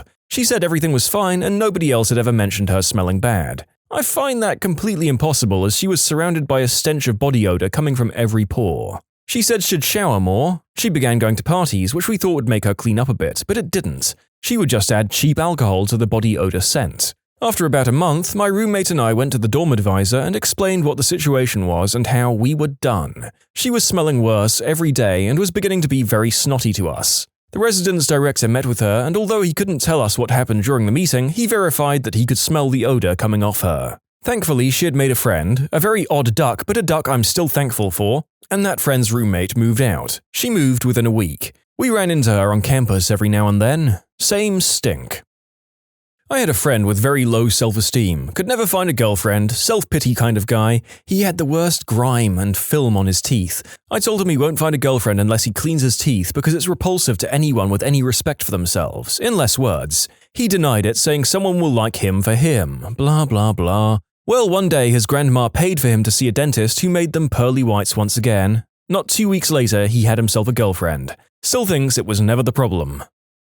Woman was a heavy smoker, which can cause a lot of issues in itself, and bad BO like she never showered, and the list goes on and on. But the worst thing was this nasty brown blouse that she wore all the time, and I mean like 4 days a week at least. But she did wear other things occasionally because they always jumped out. Thing is, there was a picture on her desk wearing that blouse from like 5 or 6, whatever years before, and it was white in the picture. I just thought it was coincidence, and no way it was the same one, till one of her co-workers who shared the office with her started complaining about her one day when she was gone, and the woman confirmed it was the same shirt and she had slowly watched it change from white to whatever disgusting color it currently was over the years. My granddad did quit eventually, but my nan smoked until she died. Anyway, I'm there with my mom and aunt cleaning the house, and they always had this yellow/green wallpaper. Start taking family pictures off the walls, and suddenly this lovely baby blue wallpaper is staring right at us.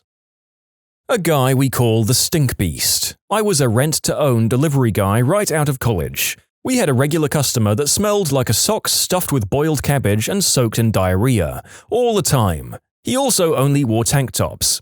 I went to his nasty house to pick up a stereo he couldn't pay for. I spent 20 minutes in his house unhooking wires, etc. There was dog crap on the couch next to me in more than one spot. And I mean actual turds, not a smear or something. I rolled the stereo out on a dolly through several more piles of crap and loaded the stereo into the van. As I'm ready to close the door, he runs out with a wad of cash and wants me to put it back. While I'm writing up a new ticket, he leans in to adjust something on the stereo. His sweaty, hairy pit jams right into my face. It was like getting hit in the face with a used diaper. I immediately whirl around and spew in his yard. While I'm trying to be nice and pretending to get the flu, his dog proceeds to come over and eat said spew. So yeah, this guy. Bonus to the story, 2 years or so after this happened, I saw the Stink Beast at an old country buffet. I told my wife that he was there, and her reply was that he must be the guy in the blue tank top. She said she could smell him from the opposite side of the steam table. Said people were sniffing the steamer like something had spoiled. I had a part-time job at uni cleaning out student rooms after the occupants had moved out. One room was left with no fewer than 28 bottles of urine that the occupant had decided to just leave in the room. The shared bathroom was next door. Yep, as someone who lived in student accommodation, I'm just surprised it took this long for the first example from that kind of dorm to show up. And an abundance of pee bottle stories follows. My buddy supervises commercial building construction. He constantly has to reprimand and discourage the workers from peeing in bottles, then sealing them in the walls, all because they're too lazy to walk to the porta potty and too lazy to throw the bottles away. I'm currently imagining future archaeologists quizzing each other over the meaning of why our civilization sealed urine into walls. I peed in a lemonade container in middle school so I could get some weird middle school clout, but without a plan, I panicked and stuffed it in my locker. I was so paranoid about taking it out and getting caught that I just left it in there, and since it was a little buried under unused binders, I pretty much forgot about it until cleaning my locker for the end of the year. Middle school was too strange of a time for me. This guy and his family didn't like to shower, and they all had food stains all over their clothing, but the father smelled like he pooped himself, smelled like pee, and that wasn't even the worst part. The worst part was he had food stuck in his hair and maggots crawling in it. Literally, the guy smelled like death. He said I was being offensive because I stood 10 feet away from him. Guy had the nerve to call my manager over, who then immediately stuck his hand up and said he wasn't interested in hearing his story, that he needed to leave and not come back until he took a shower. After this is when he started taking care of himself. You can submit your own stories to be featured here on the channel. The story submission link is in the description below. And if you want to listen to some vibey music in the background, check out easymode, also linked below, and subscribe. I met a girl on a dating app and we got along well online, but she smelled like crap in person. I'm talking fully clothed and several feet away, there was still this stench of poop. I was really embarrassed for her, to be honest. She complained about guys ghosting her and not knowing why. I mean, it's not easy to tell someone they smell like butt. I don't know how you couldn't be aware of it either. Nose blindness is a thing. You stop smelling the things you're used to. I remember a story about how Febreze, which eliminated odors, was having trouble getting going. Some people from the company were interviewing regular people about their habits, and they came across an old cat lady whose house absolutely reeked. When they subtly and politely asked about cat smell, the lady replied that it was amazing that with so many cats around, they didn't smell at all, and that's why she didn't need to use Febreze. This is also why smokers think other people can't tell they're smokers. We can, and why some women who have a favorite perfume end up drenching themselves in it over time as they stop being able to smell the regular dose. I worked on a dairy farm growing up in Wisconsin. If you don't already know, dairy farms smell terrible. I would always smell the farm at first when I showed up to work, and after a while you no longer smell it. The kids in high school made fun of how I smelled, even though I wore clean clothes and took showers every night when I came home from work. Fast forward to me coming home for the first time in a year after joining the army, I'm going through some old clothes and wow, the stench on those things, even though they were washed, was quite strong. I threw them out. So yeah, nose blindness is definitely a thing. So I used to work at this really upscale vegan hot pot restaurant a few years ago. The owner-operator was very adamant on how it's okay not to wash your hands because in my country, washing hands meant you're cleaning off the hard work you've done. She was the only one who wouldn't, even after using the bathroom. We knew she wouldn't wash her hands. She'd use gloves, yes, since she handled food sometimes, but even then, still wash your fricking hands. Also, my ex told me he didn't think it was necessary to wash his pee-pee because my wang just washes itself when the shampoo runs down my body in the shower. People say that about their feet too. Wash your damn feet. You do not want nasty feet. Especially if you're diabetic. You get nasty feet, you get ulcers, you get an infection, now you have no feet to wash. I'm a nurse, so I've seen some crap, but the worst would be a woman with scabies and fleas. I don't know how she got them, but she was so ashamed of having them that she basically just barricaded herself at home for some weeks until her daughter got her admitted to the hospital. I'm not exaggerating when I say that everything on her jumped when you came close to her bed or she moved. She had them everywhere, and I mean everywhere. I spare you the description of her intimate area. Ugh, my aunt is a nurse and she had some stories. One that stuck out was a large obese woman who came in and they had to bathe her. My aunt said she lifted up her bosom only to be greeted by live maggots. Oh, I'm going away now. Goodbye. I dated a hippie. Now, he showered every day, but he never used soap or shampoo because of chemicals. We did the deed a couple of times, and yeah, he was a bit whiffy, but nothing too grotesque. I'm into perfumery, so also have a thing for the smells of humans. I was cool with it. One day, he wanted me to rim him. My mind immediately went to the fact that he never used soap, so his butthole was probably in, well, pretty crappy shape. I sensually suggested we take our adult fun times to the shower. I seductively got in the shower and made a big deal of soaping him up from top to bottom, finishing on his butthole. The water ran brown. It ran brown from years of built-up crap. I watched as the densely, poopy, soapy water went down the drain and realized I could do better in life. Or at least stop dating hippies. I work in medical, so I've seen a lot, but one of my good friends who is a high-level marketing person at a university and has a master's degree asked me how often I clean my house. I found out she showers once every 10 days, has numerous skin infections, wipes off kitchen counters maybe once a month once things get moldy, etc. But the worst part was when she told me she never changes or washes her sheets. She had them on her bed for 2 years and never took them off until she threw them away because she bought new ones. And I feel bad when I don't change my sheets after 1 week. After a night at the bar, I went home with this cute guy who outwardly seemed pretty normal and attractive. Got to his place and it was filled with garbage, like a layer of garbage spread on the floor. I had a few drinks in me, so it was like, okay, he's cute, this is gross, but let's see how it goes. Takes me to his bedroom and there's literally disgusting old food and garbage in the bed and in the sheets. Like not just containers, expired, disgusting, open food directly on the bed, and lots of it. It was so revolting, I started thinking of excuses to leave. This guy was cute though, so I stuck around another 5 to 10 minutes thinking how we can work this out. We sat on the bed and literally under the sheets were filled with garbage too. He proceeds to take off his socks for whatever reason and his toenails are completely black, with long nails, and his feet are so dirty like they hadn't been washed ever. I gagged a little before bolting out of there saying I didn't feel well, which I didn't. Honestly, I was young and willing to put up with a lot, but that was a no-go. Oh my god, a lot of my girl pals have told me a lesser version of this same story, and I'd say, went home with a cute guy only to find out he's a filth wizard man-child is pretty common, but not to this extent. Unrelated, this script has been very challenging to record without gagging. If you've listened this far, I salute you. Please let me know if you've made it up to here. I have one and only one instance of insane hygiene. When I was in college, they got some dorm assignments screwed up.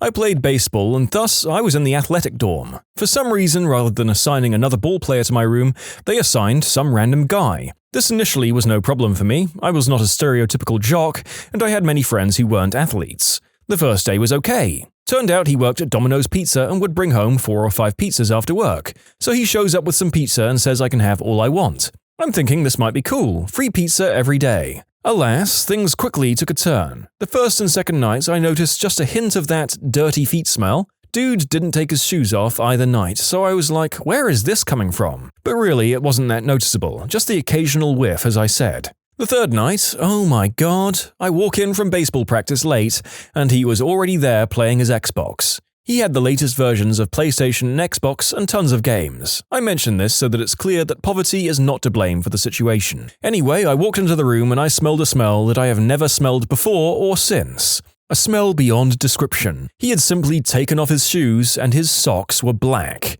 They were supposed to be white. God knows the last time he had changed them, I stepped back outside to keep from gagging. For the next month, until they straightened out the dorm situation, I was only in my room for sleep. Nothing else. The only way I could sleep was to spray my pillow with cologne or something and bury my face in it. The smell hung in the air after that, even when he wasn't there. When my friends would come by to get me to go out, they would walk in and immediately turn and leave and give me a what the frick look. During my month living with my new friend, who to my knowledge never actually attended a class, I never saw him shower.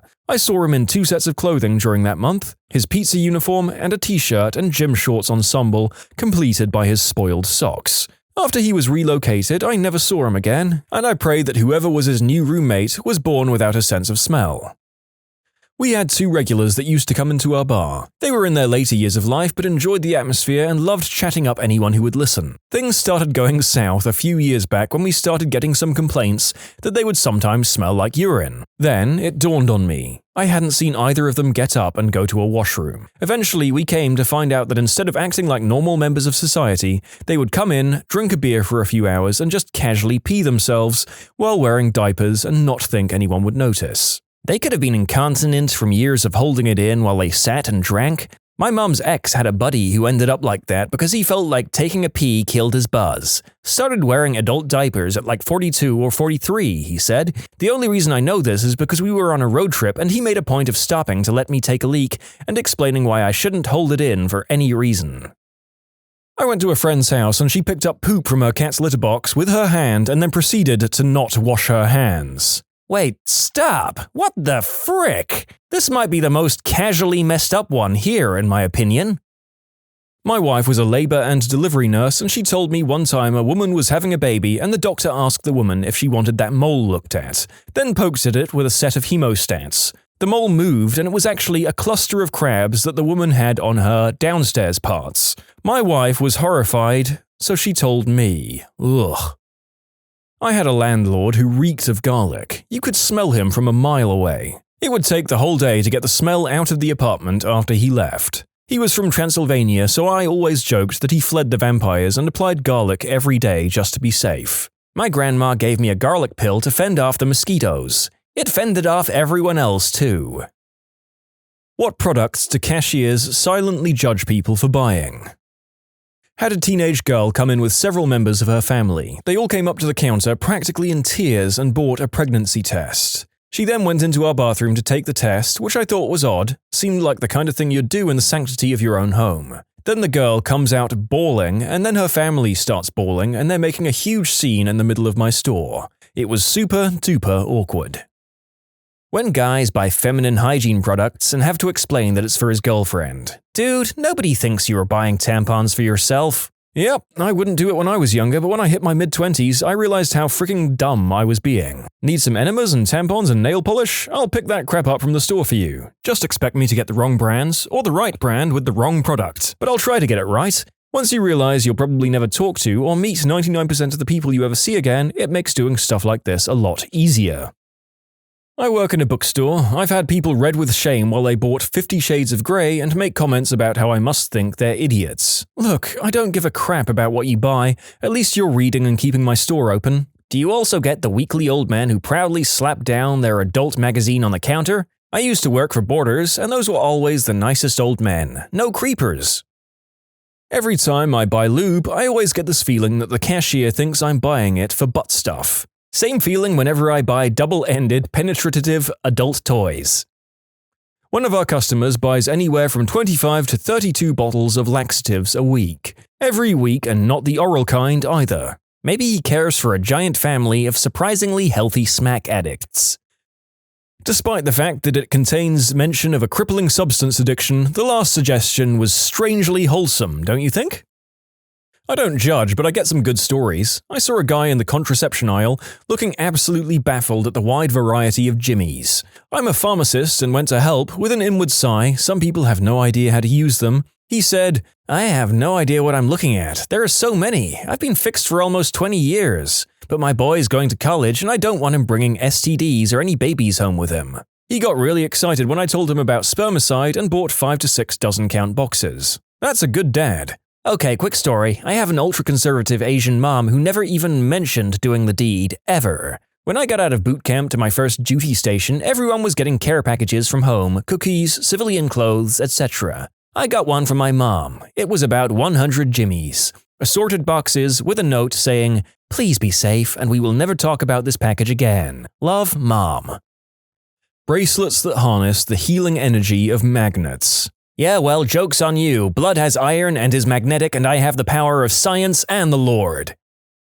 Freshman year of high school, I was a cashier at a local grocery store. There was an upscale organic cupcake boutique in town that sold their cupcakes for about $4 each. It was ridiculous, but people still bought them. Anyway, the owner would come in every other week and buy about 20 boxes of Betty Crocker cupcake mix and frosting. She must have had like a 2,000% rate of return on those things. The cupcake boutique has since gone out of business, and the lady was an annoying soccer mum in her mid-30s, so who cares? I cashiered at Home Depot. Had a dude in his mid-20s pull up to my register with rope, duct tape, cleaning gloves, tarp, bleach, Febreze, cookies, bucket, and sponges. I rung him up. I didn't even know what he'd purchased until he came back in and just said, "Dude, I could be planning a murder and you didn't even care. What the frick? I just lost $20. Then he went to return everything except the cookies. True story. And yes, Home Depot sells cookies. They're like right next to all the chips and sodas. They're those 98-cent grandma cookies that come in packs of 2. Them things are just straight fire. Real murderers use self-checkout. Sir, I make minimum wage. They do not pay me enough to care about what you're doing with that rope and tarp. I got judged by a cashier once. I was working in a welding and fabrication facility at the time as a repair guy. Since I wasn't one of the welders, I would often get tasked with whatever needed doing. The particular job at the time required ultrasonic testing of bends made in some tubing to ensure proper wall thickness. We had one tube of ultrasound gel. Sure enough, the tube got knocked off the table and run over by a forklift. The job was very time critical and we needed to do the ultrasounds now. A good substitute for ultrasonic gel is KY. I grabbed a fistful of petty cash and rushed over to a nearby grocery store and grabbed every tube of KY they had. I then ran up to the cashier, who then rung up tube after tube after tube. I was in such a rush that I really hadn't thought about the normal use of KY. As she was looking at me oddly and silently ringing up my purchase, I said something like, "It has been crazy at work today." The look on her face was priceless. Halfway out of the parking lot, I realized what had happened. We all had a good laugh about it at work, and I had the nickname KY for a few days. When parents with very overweight kids buy nothing but junk food. Do you judge people who are high and buy junk food? I worry sometimes. Also, can you tell I'm high when I do it? Usually, after you leave, my coworkers and I will comment about how stoned the last guy was. We'll laugh briefly and get on with our lives. We don't judge you, we mostly envy you. People being on Mary J were the easiest customers I had to deal with on the night shift. Drunks were the worst. I think we banned the wrong recreational substance. This isn't exactly the same thing, but I used to work at AutoZone. One day a customer came in and asked if there were any deals on our strongest antifreeze. I asked him if he meant the lowest temperature rating and he said no, the one with the most ethylene glycol. I was really confused and asked him what he needed it for, and he told me it was because his neighbor's kid just got kittens and they were trespassing on his property. I excused myself and went back to my boss, the store manager, and told him, and he told me I had to make the sale. I had to sell him 4 gallons of antifreeze to kill some defenseless kittens and absolutely crush his neighbor's kids. I never tried to say I hate anybody and I never wish anybody harm, but yeah, him. Not a cashier, but I worked in fulfillment for Amazon for 4 years. I can't tell you how many times I've checked out the name on the label for a shipment of questionable combinations. Memorable shipments include lube and an adult toy, plus a baby Einstein video, 16 bottles of laxatives and adult diapers. Anytime someone orders Thai Rent Girls 101, what you must know about doing the deed and paying for it before coming to Thailand. In conclusion, don't ever think that buying something online means that you escape the judgment of others. I've often thought about that. I shop for several family members via my Prime account. I like getting add-on items when I can do, and do not like having items coming in all week at random, so I try to group my purchases. I've ordered combinations such as cinnamon sticks, multi-pack jimmies, mouthwash, birthday candles, tarps, and hemorrhoid ointment. Now I know someone is looking at these orders and thinking, what the frick? I mean, at least you're escaping the withering face-to-face judgment. Surely that counts for something. A Vietnamese lady came in a day after Valentine's Day to buy candy. She bought hundreds of bags. I made a joke about how the dentist bill must be insane, and she told me how she sends the candy to orphan homes in Vietnam because they don't have candy there, apparently. Ugh, don't judge a book by its cover, guys. Picture it. October 31st, 1974. My mum sends 11-year-old me to the store for a bag of apples, and my dad needs Gillette razor blades. The cashier looks at me like I just took a dump on her conveyor belt. Not a cashier, but I do have a story. I got rectal cancer at age 28. I had my rectum removed. During recovery, I became completely incontinent, so I had to start wearing Depends, a kind of diaper. Just for clarity, I'm a tall, skinny, relatively well-dressed young woman. The teenage boy checking me out at Walmart let out a quiet, "damn," when he bagged them. "Dude, I just assume your grandma sent you to the store. I've bought them a few times and it was always for my grandma and I've never thought twice about it." The only time I really judged someone was when he came in and found a perfume he liked and bought 2. I said it would probably be a good idea if you have 2 women in your life, thinking wife, mother, daughter, etc., to get them something different. He said, "Oh no, one's my wife, the other's for my girlfriend. If they wear the same perfume, I don't have to worry about my wife smelling my girlfriend's perfume on me." I mean, that's smart, but it's also so crappy. Once went into a Victoria's Secret to buy a Valentine's gift for my girlfriend. The cashier asked me, "Would you like to join the Bra of the Month Club?" I asked her what that was and she said, not knowing if I was married or not, "You get 1 bra shipped to you every month which you can give to your wife or girlfriend?" I said, "Can I get 1 for each of them?" And she looked at me kind of horrified until I started laughing. The only people I silently judge are the ones trying to make up a reason for me to not silently judge them. So what if you eat that whole cake by yourself? Live a little! A cashier once talked crap to my grandma when she bought pig's feet. I think they're gross too, but I don't want you talking crap to my grandma about how gross they are. Mind your business. When my friend would buy Depends, you could tell the cashier and everyone in line would judge him hard. He was a 23-year-old college kid who still peed the bed when he drank. He tried his best, man. No, he didn't wear them to parties, he tried to remember to put them on when he drunkenly got home. This led to him putting them on backwards multiple times. This effectively kept the pee out of his diaper and in his bed. Once he forgot to put them on and brought a girl home. Let's just say he convinced her that he drunkenly showered in the middle of the night. Her ride home must have been mortified. He's not my friend anymore, by the way. You can submit your own stories to be featured here on the channel. The story submission link is in the description below. And if you want to listen to some vibey music in the background, check out easymode, also linked below, and subscribe.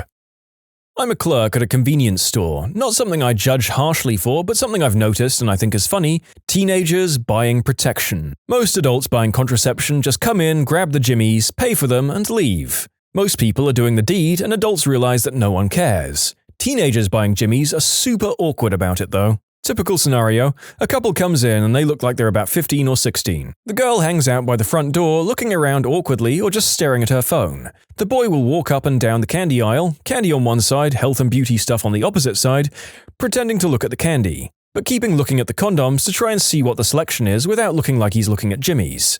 Bonus awkwardness if he texts his girlfriend to ask her opinion while she's standing right in front of me waiting. He'll then grab the absolute cheapest piece of candy he can find, and a box of Trojan fire and ice, every time. The way the kid wants it to look is, I dragged my girlfriend down because I absolutely needed a single lemon head right this second, but I suppose I'll grab jimmies while I'm here. Then, after one of them pays, they'll quickly walk away with their heads huddled together, acting like they just got away with something. I always want to tell them that they don't have to treat it like something shady or sordid, and that no one gives a crap. But I'm happy they're using protection, and I worry that even mentioning it would embarrass them so much that they wouldn't come in next time. Every time this question comes up, I wonder, what makes you think I think anything about you? I think about my feet hurting, my back aching, and how long until my shift ends. You? Not so much. I'm a cashier, and this is it. The only time I think about the customers is when they're doing something actually annoying. So if you're not licking your fingers before touching the bills, being super critical about how I do things, telling me the same dumb joke I've already heard 5 times this shift, or anything generally annoying, I don't care what you buy. Or sneezing into your wad of cash, or pulling it from a sweaty crack of your body, or giving me all the soda-soaked change from your cup holders. The only time I can remember having a thought about a customer was when they brought our camouflage print lingerie with pink edging. I honestly couldn't care less if they wanted to buy it, even though I thought it was hideous, but while folding it, I couldn't get over how itchy that fabric was. I was curious about why someone would subject themselves to that. My shopping habits were judged by a cashier when I was 14. My music teacher sent me to the store for unlubricated jimmies. They're a way of keeping actors' sweat from damaging body microphones. It was a small town and the cashier knew me. She was horrified about what I was buying, and before I could explain, she insisted on calling my mother to let her know I was doing the deed. I then got to explain in a very loud voice that I was a virgin and they were for microphones. Even if I had been buying them for other stuff, I would think the smarter move on her part would be to sell them to me. If teenagers decided to do the deed, then they're going to do it regardless of how adults feel. Public shaming and denying them protection is not going to stop the deed, but can lead to other consequences. This is the correct attitude to the sheer inevitability of teens doing the deed, regardless of what the adults in their lives think about it. If they're gonna do it anyway, just make sure they're being safe. I used to work at a local pharmacy and a regular customer came in. The only items he purchased were a wrist brace and a tube of KY jelly. He must have noticed me looking at the items and he said, "I swear these are unrelated. Whatever helps you sleep at night, dude."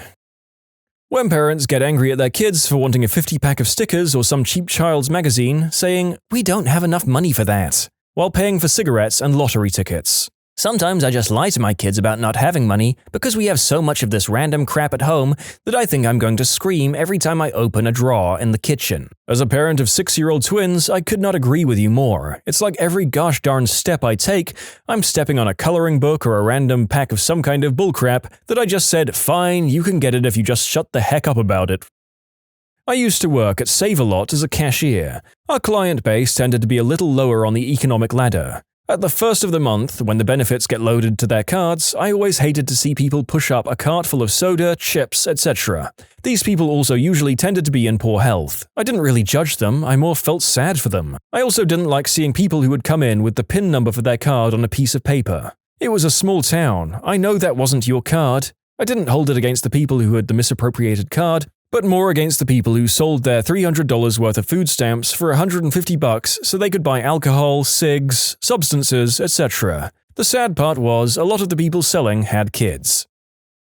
I learned the other day that you can apparently get judged for buying alcohol at 7 a.m. The cashier was pretty vocal about it, and if I wasn't so non-confrontational, I would have told a manager. She flat out said something along the lines of, "It's a little too early for boozing up, don't you think?" 1.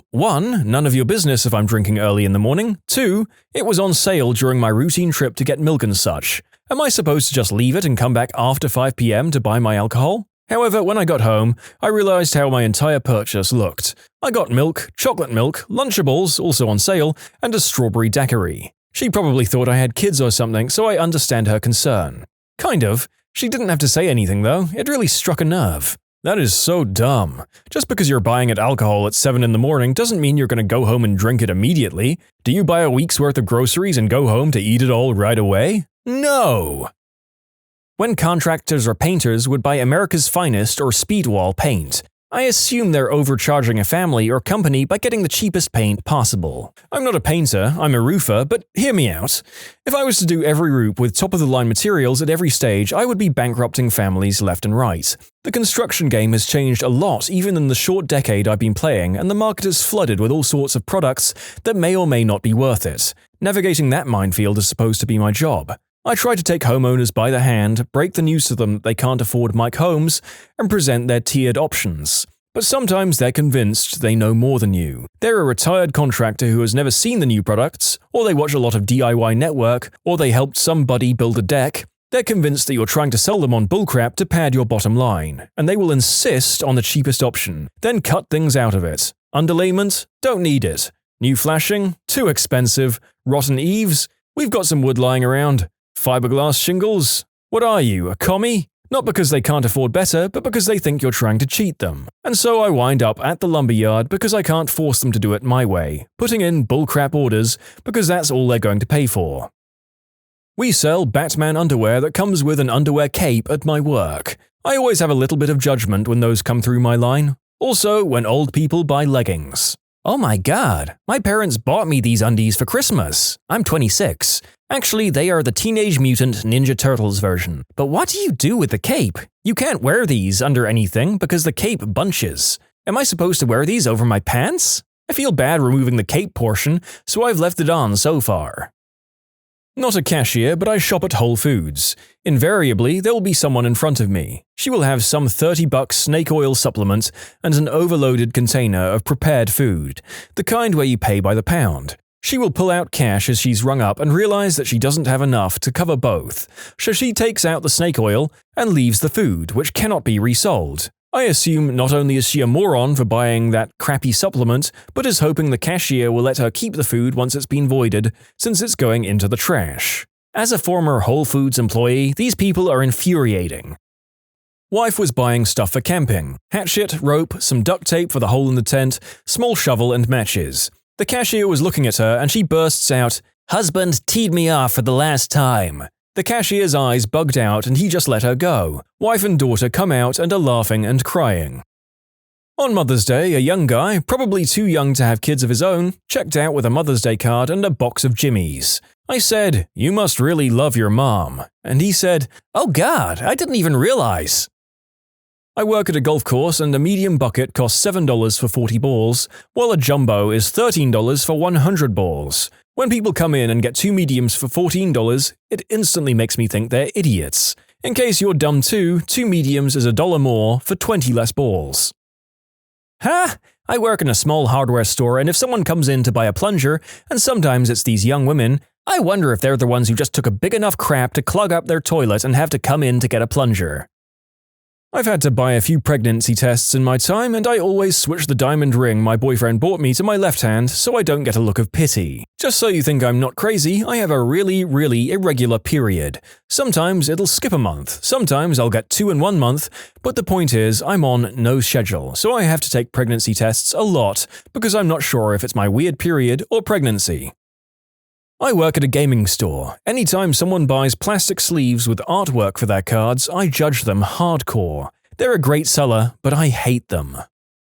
In college, I worked at a pharmacy at the camera counter. I didn't do most of the cashiering, but did occasionally. Here is a combination of items purchased by one customer that caused me to raise an eyebrow. Chocolate syrup, Astroglide, children's toy handcuffs. I don't really care what you're buying, but if you buy a huge box of Jimmy's and a big bottle of lube and change your mind at the last second that you don't want it, F you. Now I have to walk around the store doing returns with those things in my hands. Hikers and park rangers, what's the scariest thing you run into in the woods? A few years ago, my brother and I were camping in Colorado. He heard a twig snap somewhere nearby and he wakes me up. We scan with our headlamps and see a huge pair of eyes staring at us through some willows. I figured it must be a bear. It kept staring at us for about 5 minutes until we turned off the lights. We were going to move camp back towards some other groups. All of a sudden, a massive moose comes charging out of the willows. Luckily, it veered off before it collided with our tent. Another time, I was hiking a trail I hike regularly with my dog, but it was totally deserted because of some rain. She was ahead of me, maybe 20 yards, when she comes to a dead stop and beelines it back down the trail, completely ignoring my calls. As I chase her, I notice an unmistakable mountain lion print. I was hiking the Adirondacks with my ex on a trail that was a loop around a lake with one trailhead exit. Early spring, so a lot of trail cleanup hadn't begun yet. We're walking about halfway to check out this waterfall, and I hear this rumbling sound that sounds like an animal stomping the ground towards us. I then hear this bizarre, rapidly increasing growl that sounds like what Hollywood uses for alien noises and fricking book it. My boyfriend tells me to hold up, but I'm crapping myself. I'm out of breath and refuse to go back the way we entered the trail. We have to march through this thick bog that was pulling our boots off to get through the other side to exit the loop. We get to the car and I'm crying at this point. The previous day was spent vomiting and eating bad food. Next vacation, we're going to a city, I moped. We'd been in the Adirondacks for the past 4 vacations, and honestly, this experience beat me down. Years later, I was listening to nature sounds on the internet and I hear that growl. A chill went up my spine. I learned that's a real thing. It was a mating call of a ruffed grouse bearing its wings on its chest. Yep, I freaked out because of a randy bird.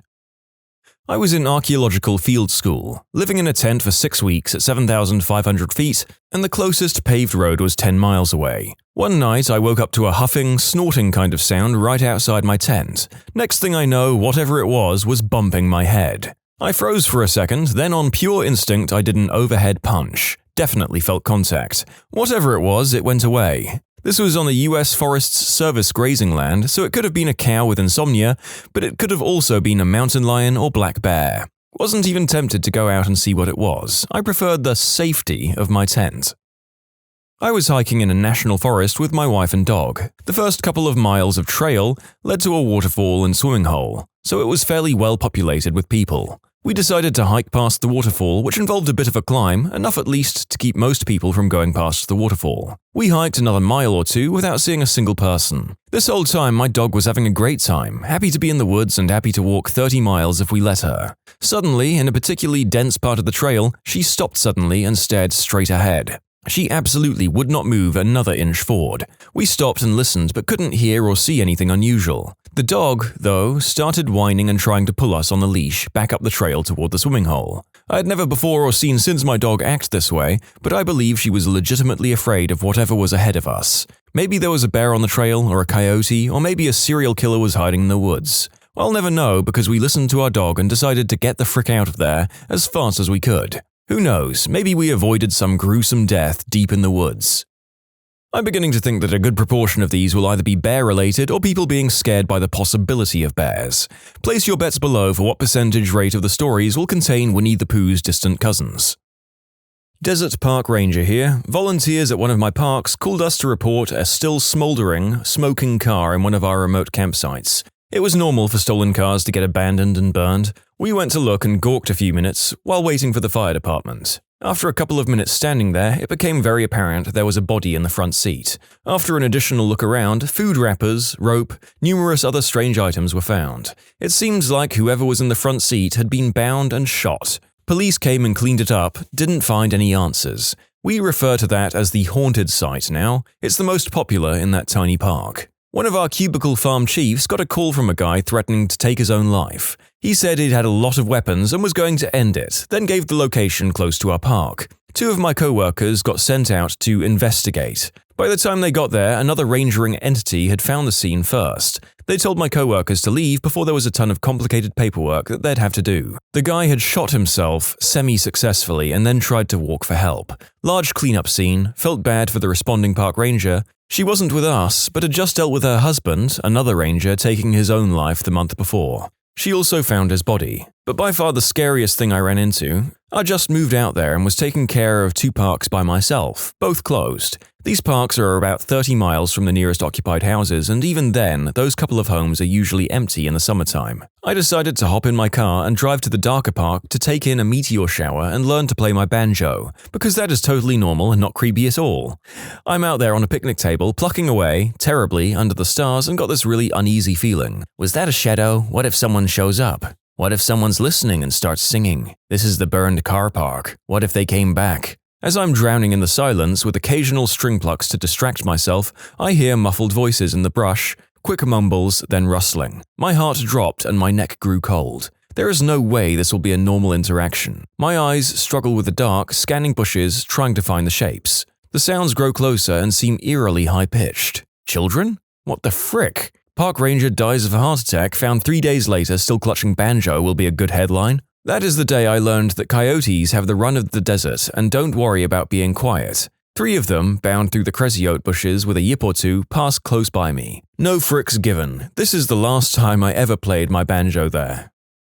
The Trailside Killer. In Northern California, late 70s, hiking with a friend, and I came across him at a rock outcropping on Mount Tam. He gave off a very discomforting vibe and we didn't hang around. We both independently recognized him when he was finally captured a few years later, and his picture was in the paper. If I'd been with my girlfriend, we might not be alive. He was a creepy-looking dude. A charming-looking fellow.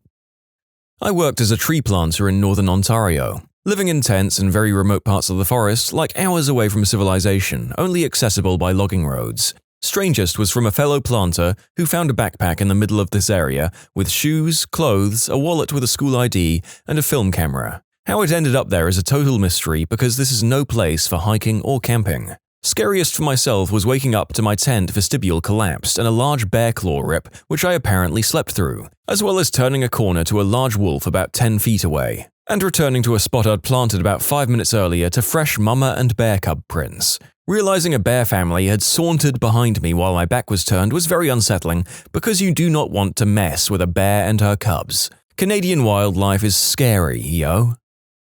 The most surreal experience I had was during an off-trial hike in the Rockies in Colorado. I was extremely depressed and spending a day away from an awful ex.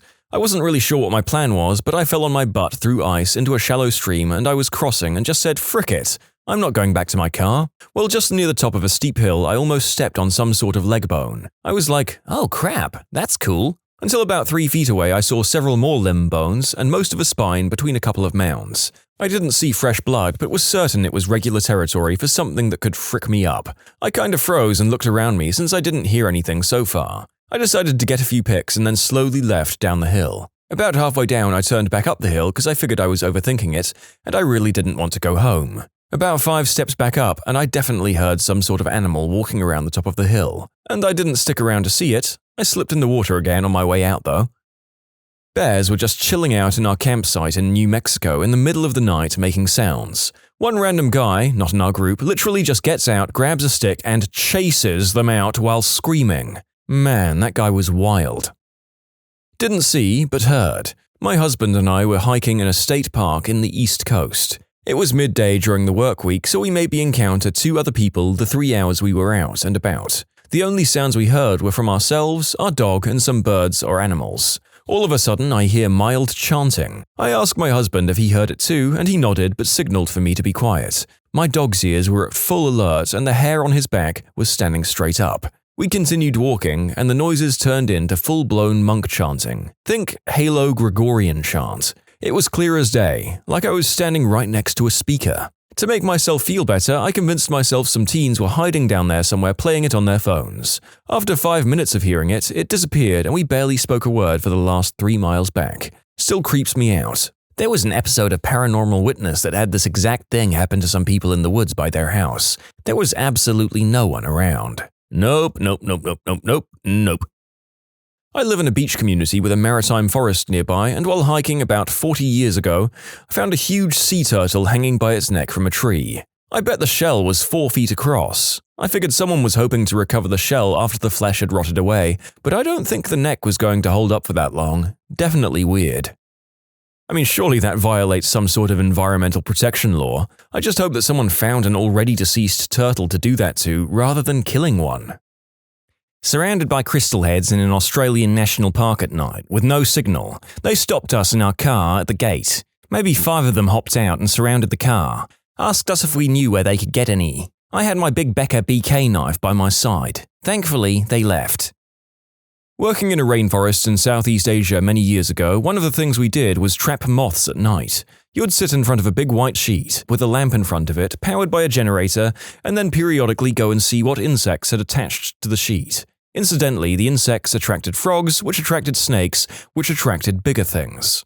Due to the noise and light, the trap was about a mile away from camp, so you'd be there at 3 a.m., all alone in the middle of a jungle. One cloudy night, there wasn't much happening at the 1 a.m. to 3 a.m. shift. I heard a rustle in the woods beside me. This wasn't unusual, but it was a bit bigger than I was used to hearing. The rustle came closer, and I started getting tense. It got closer still, and I was starting to think I was going to get mauled by a tiger. Suddenly, a disembodied face broke out of the tree line, screaming in an unintelligible language. I practically crapped myself, screamed a little, and the disembodied face disappeared back into the wood, issuing high-pitched giggles. It was only after my heart slowed that I realized one of the local lumberjacks had given me a jump scare using a torch under their face for spooky lighting. I wasn't even mad. It was hilarious. You can submit your own stories to be featured here on the channel. The story submission link is in the description below. And if you want to listen to some vibey music in the background, check out easymode, also linked below, and subscribe. It was 3 a.m. and everyone was KO'd in their tents. I was awoken by the sound of someone, or something, walking around my tent. I hear a distant but blood-curdling scream. For the next 30 minutes, I see a light waving around outside. I thought about going out to investigate, but didn't want to die. It took me a few hours to fall asleep. The next day, it turns out a cub was poking around our campsite. My friend was hammock camping, which probably piqued the cub's curiosity. It poked a claw through the hammock and left a sizable gash on his elbow. My friend said he didn't fall asleep for 2 hours and kept shining his flashlight around in case the cub returned with its mother or something. This happened about 6 feet away from me. Was on a camping trip in the Boundary Waters in Minnesota, and we woke up in the middle of the night to this incredibly loud slap and a splash out in the middle of the lake. Sound carries really well across water. Our first fear was that someone was shooting at us, and that was absolutely terrifying. Then we heard it again, a bit closer, and one of the guys realized it was a fricking beaver slapping its tail on the water before it dove below. My last trip up there, I was awoken from a midday nap by my buddies sing-songily screaming, "Bear!" Turns out we had made camp in the middle of a berry patch, and a bear was having a feast about 10 feet from my head. Was camping with my Boy Scout troop at the time, and woke during the middle of the night to footsteps and breathing. It got louder and more footsteps started. My bunkmates were up too at this point. Then we start to hear huffing and animal noises. Turns out the field our campsite was at was in the middle of an apparent cow crossing. Had to be at least 30 of them walking by at once. Definitely a scary moment to wake up to in the middle of the night, hearing a million footsteps and animal noises. FYI, cow pies were everywhere the next morning. A pack of dogs ran up on my wife and I while hiking out of the Grand Canyon at about 3 a.m. Very, very dark outside. Her and I had headlamps. We stopped, they stopped. All I saw was a bunch of glowing eyes and bushy-tailed silhouettes. After a beat, I realized they were working dogs for the reservation, so I just went, "Hey, puppers!" in the same voice I use for my dog, and they immediately went on their way. Ended up not being dangerous really, but I almost crapped myself. Was in the Big Bend National Park about 20 years ago prepping for a backpacking series presentation for REI. Big Bend is the western portion of Texas that dips downward along the bend of the Rio Grande that forms the border with Mexico. It's mixed high desert and smaller mountains, gorgeous place with a great history. I was hiking the area near Santa Elena Canyon, probably a couple of hours before sunset to try and get pics for the presentation. This area of the park opens into the comparatively flat sections of the basin, where the river broadens and the wildlife tends to be more diverse and obvious there. Hence, there I was. I was several hundred meters away from my van, which was parked in a designated lot at what passed for a trailhead at the time. As I approached the river basin near the mouth of the canyon, I saw something really unusual. So unusual, in fact, that it took a few seconds for my brain to sort the puzzle. Something was moving on the other side of the river, and it was big, man-sized, but low to the ground. The color of a deer, maybe? And shuffling along. It looked, for first impression, to be a medium-sized white-tailed doe lying on its side and moving like a snake. But that's not a thing that happens, so I moved closer to improve my line of sight. It was a mountain lion, a big cat. A big cat. It was creeping along, low-slung, hunting something that was probably no more than a stone's toss from where I was standing. I'd never seen one before, and when the visual information finally passed, I think my blood froze. Then it looked at me. I'll probably never forget that bit. You could see the little calorie calculator turning on in its eyes. I've never been so thankful for a river in my life. Granted, at this time, and maybe still, the river was very low due to drought and unauthorized, unlawful irrigation practices upstream, and you could likely cross at several points at this location with minimal risk, but it was still quite broad and definitely looked the part of a potent water barrier. Death Kitty does a series of double takes, head shifting from me to whatever the prey's location is back and forth rapidly, said calorie counter and risk calculator, trying to get a fix on this evening's menu. I die a little, maintain my facing, and begin slowly and quietly moving away. Not sure if I wasn't worth it, if the river was too much of an X factor, or if the big un just really wasn't that into me,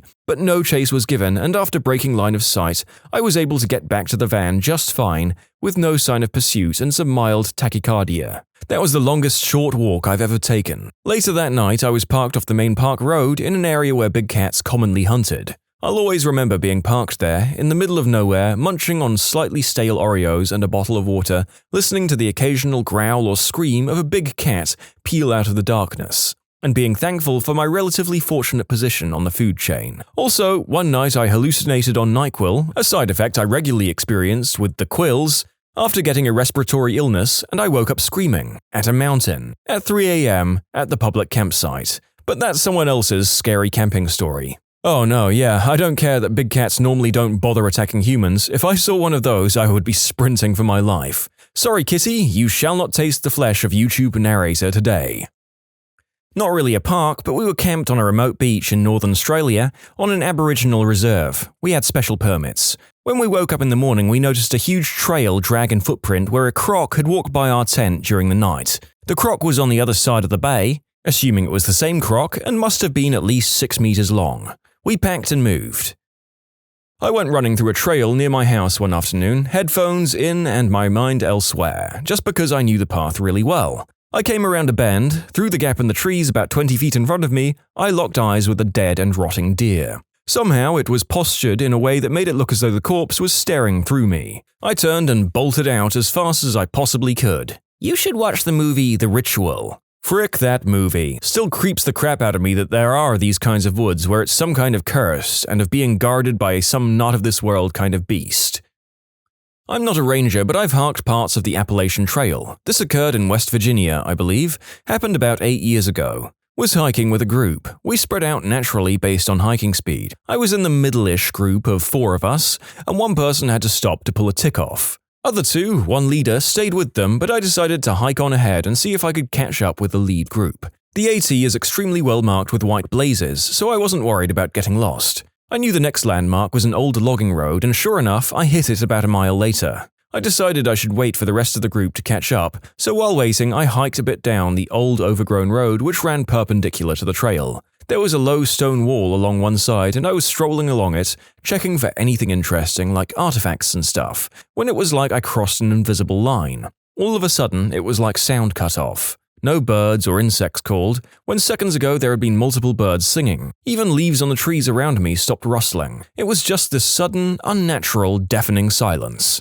For whatever reason, I took a few more hesitant steps forward until I hit this invisible wall. It was like suddenly I was barraged by this feeling. I can only describe it as an intense unwelcome, as if I'd entered the house of someone I knew hated me, but multiplied by about 100. All of the hairs on my body stood straight up. I stopped dead in my tracks. The feeling was so strong that I didn't even want to turn my back. I couldn't see anything down the road, threatening or otherwise, that would give me this feeling, but I knew I had to leave immediately. I just knew I was not meant to be there, and if I stayed, something bad would happen. So I walked backwards slowly, never turning away from the road and trying really hard not to even blink. Finally, I crossed that invisible line again and I could hear birds singing and the leaves rustling. I didn't turn around until I heard the leader I'd left earlier asking me if there was anything cool down the road. I was like, nope, let's keep on going. Looking back, I figure it was a bear or a cougar or something just out of sight that my instincts managed to pick up on, but at the time, damn, it just felt creepy and almost paranormal. The silhouette of a massive humanoid figure, round head, no snout, at dusk, moving through the foliage at ridiculous speed. It was extremely loud, branches swinging, sticks snapping. Instinctively, I fled by foot, even though it wasn't coming in my direction. Left my ATV behind in the process. I was driven back later with others to retrieve it. Never saw it again, still don't know what it was. I was working at a remote mountaintop microwave radio site near Prince Rupert, BC in January. The road to the site was impassable even by snowcat due to deep snowdrifts.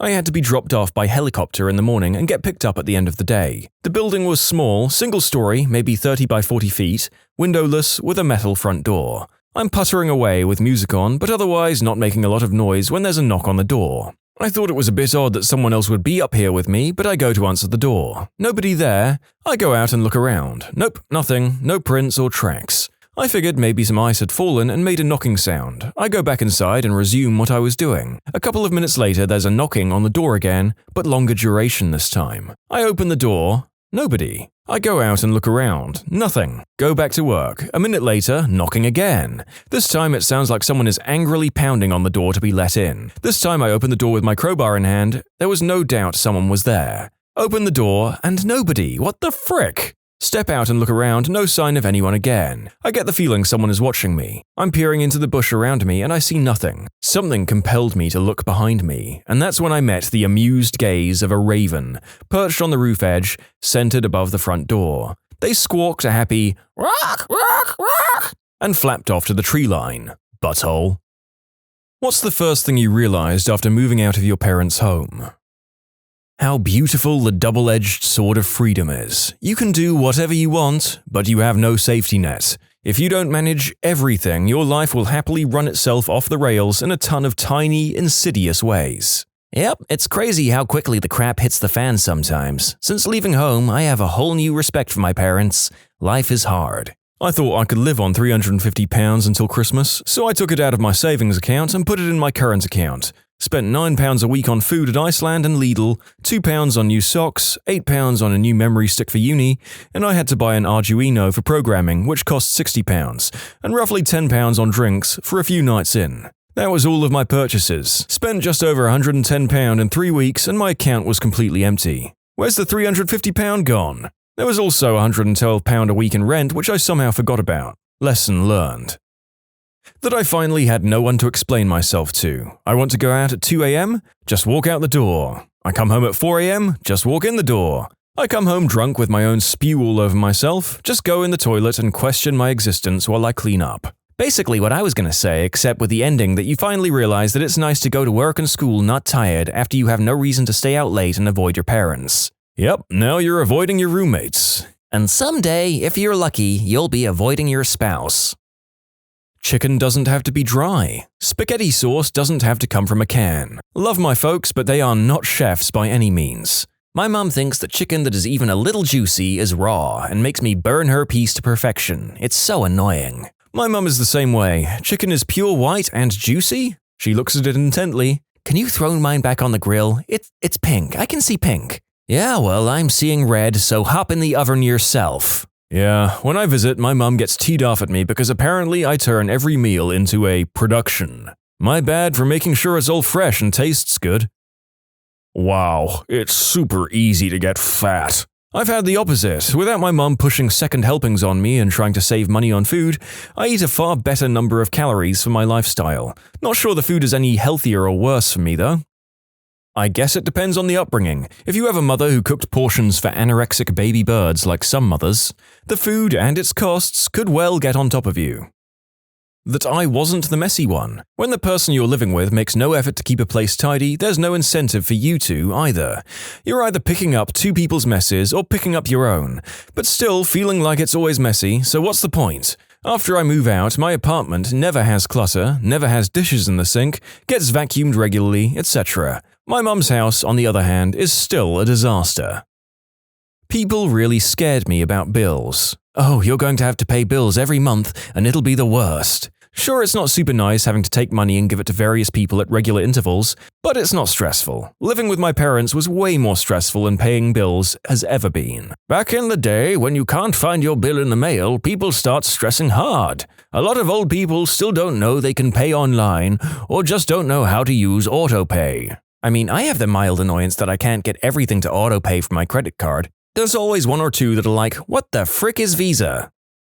It's nice being able to jerk it in my room with sound. Did your parents forbid the use of headphones? No, but you had to be able to hear them approaching. A small thing, but I have two younger brothers who are always quite greedy and selfish with food. My mum would buy a limited amount of snack food, and once it was gone until the next big food shop. My brothers would dive in like locusts and eat all of the crisps, chocolate, ice cream, or whatever and leave nothing for me. It's been 10 years since I moved out, and I never stop being happy that the chocolate I bought a week ago and I'm looking forward to after work is still there when I get home. It's nice having control over your own stuff. I have 5 siblings, so my when I grow up fantasy was literally to buy a bag of Sun Chips and eat the entire thing by myself. It took me a year after moving out of my parents' house to do it. I think on some level I was still convinced it would disappear. I have 4 future stepchildren. I stopped buying junk food because one of them will eat it all in 2 days. This leaves nothing for the other 3, and she's already overweight at 12. Now they only get fresh fruit and cheese sticks for snacks. We also have one homemade sugary treat on Saturday. It was this or individual locked boxes for each kid. I think you're doing the right thing. Don't make a fuss over the overeater and just include healthy foods. When they're adults buying and prepping their own foods, they can make their own mistakes. It's so fricking quiet. The first night I looked up at my ceiling and I actually had silence. I was so happy it was hard to sleep that night. Oh my god, you can have this magnificent, absolute silence whenever you want. On the flip side, it can sometimes get very lonely if you don't have a lot going on with the rest of your social life. I went a few months without a roommate, and it's nice for sure, but sometimes laying there at night is weird. You can't just walk out into the living room and just shoot the crap and laugh and joke with somebody while you drink orange juice out of the jug in your pajamas for a few minutes before going back to bed. Most of the habits you have are actually your parents' habits they passed on to you. I also noticed that not everyone who moves out of their parents' house realizes this. My wife and I argue frequently, though not in a serious way, that the other loads the dishwasher wrong because our parents had different dishwasher habits. I choose who I let come over. This is big. I hated most of my brother's friends and most of the people I lived with. Mum's fiancé and his kids and grandkids irritated the crap out of me. Now it's just me and whoever I invite over. It's beautiful. I can't afford all those extra things I usually throw in my parents' grocery trolley. And how expensive the essentials like toilet paper and dish soap add up to be. And how it's a chore in itself remembering to write them on the list and actually purchase them. It's easy to think you're doing super well with money before you start paying for incidentals and household stuff. So true, I remember my first trip to the store about a month and a half after I went to college. I had a pretty tight budget of about $250 a month that my parents gave me to spend on random things, which, by the way, I know is extremely generous of my parents to give me, and I'm exceedingly grateful that they did. I went to the store thinking, okay, all I need is some toilet paper, that should be pretty cheap. I'll still have plenty of money to buy some booze and eat out with friends a few times. Maybe I'll have enough to get a new video game. Then I walked down the aisle and realized pretty quickly that I needed a lot more than just TP. I was nearly out of laundry detergent, shampoo, deodorant, trash bags, etc. By the time the clerk was done ringing it all up, the bill was north of $100, which was further punctuated with the knowledge that my car was basically on empty and that I needed to stop on the way home and get gas. I sat at home that night knowing that I had like $90 of spending money for the rest of the month. It was a harsh moment of reality when my friends wanted me to go out and I had to tell them I couldn't afford it. I learned pretty quickly that I needed to make a budget and not take all of those small household items for granted. That the dish fairy didn't move in with me. You'll soon realize that the dish fairy was inside you all along.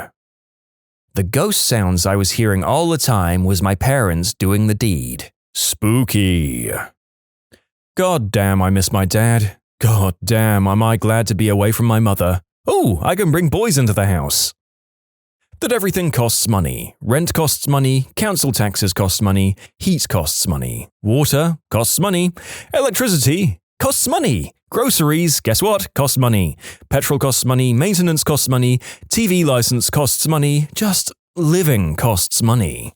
I was in no way spoiled or sheltered when I was growing up, but even I was shocked by the expenses of everything. I dread to think how much my parents must have been spending every month just to keep a family of 5 alive. Makes me appreciate them even more, and I feel awful about how I used to moan about not having stuff when I was growing up. A fairly high amount of the comments on the cost of living in this one. I would suspect that's the biggest factor when you move out, although some of us delayed the issues of bills by living in student accommodation and just clump it all together. That I actually don't mind a little bit of order in my house. Oh, I hear ya. Nothing like coming home to no surprises. It's also kind of weird. I live with my parents still, but I was completely alone for a few weeks last year, and for some reason it was really odd to come home and find that nothing had moved. I mean, of course, the first thing you notice is that those dishes aren't going to do themselves, but it wasn't just about the work I had to do, it was the little things, like putting some letter on a table and it staying there for days unless I moved it myself. Seeing those objects stuck in the same place every time you came home kind of makes you notice how much the house actually lives when everyone else is there. It's so gosh darn quiet. Gloriously quiet. I laid on my floor of my empty apartment living room like, oh my god, yes. How much they actually took care of. Those frickers own a house, cabin, a condo, and manage every single bill they have while working more than full-time jobs. The kicker? They still have free time. Like what the frick, parents, I can barely make breakfast and be out the door on time, yet you all just made a 5-course breakfast and have finished half your emails in the same time. It made me appreciate how damn efficient they were with their time. I can eat whatever I want for every meal of every day. So how many boxes of Pop-Tarts is that a week? When I was 15, my mom went to prison and my dad was a drunk. So I was in charge of the food stamps, $500 a month. The grocery store had a sale and Pop-Tarts were $1. Guess who had 300 boxes of Pop-Tarts? The freedom from someone else dictating your life, which was absolutely worth all of the other responsibilities that go with living on your own. It's not even close. That I can make a sandwich at 3 a.m. and no one can be mad at me. It was liberating. You can submit your own stories to be featured here on the channel. The story submission link is in the description below. And if you want to listen to some vibey music in the background, check out easymode, also linked below, and subscribe. The amount of peace I got and the mental fatigue that got lifted off my shoulders. I felt like I couldn't do anything at home without being judged. Unfortunately, my mom has this habit of randomly stopping by unannounced in the middle of the day, especially on weekends when I'm just trying to sit in my bathrobe and drink beer and play video games for a few hours in the middle of the daylight. And then she's always so obviously condescending about it and it feels like crap. Like, sorry mom, I got a degree in a field where I can get weekends off, if I work 9 to 5 all week. I don't see why I should have to get up and be super productive every freaking Sunday as well. The other thing that bothers me a lot is that she doesn't really understand what my work is. Energy management and engineering analysis type stuff. So she kind of dismisses it as if I don't actually have to do any work, and my existence is some kind of stress-free fairy tale life. It tees me off. How much I didn't miss it. My roommate was calling home constantly and terribly homesick, but I never felt that. I somehow have a closer relationship with my family after moving out than I did while I lived with them, and their house never fully felt like a home to me. The saying, home is where the heart is true even if you're not talking about being in love. I wasn't close with my family, and I didn't feel like that house was much of a home. I lived in an apartment with my best friends from 2012 to 14, and I still miss that terribly at times.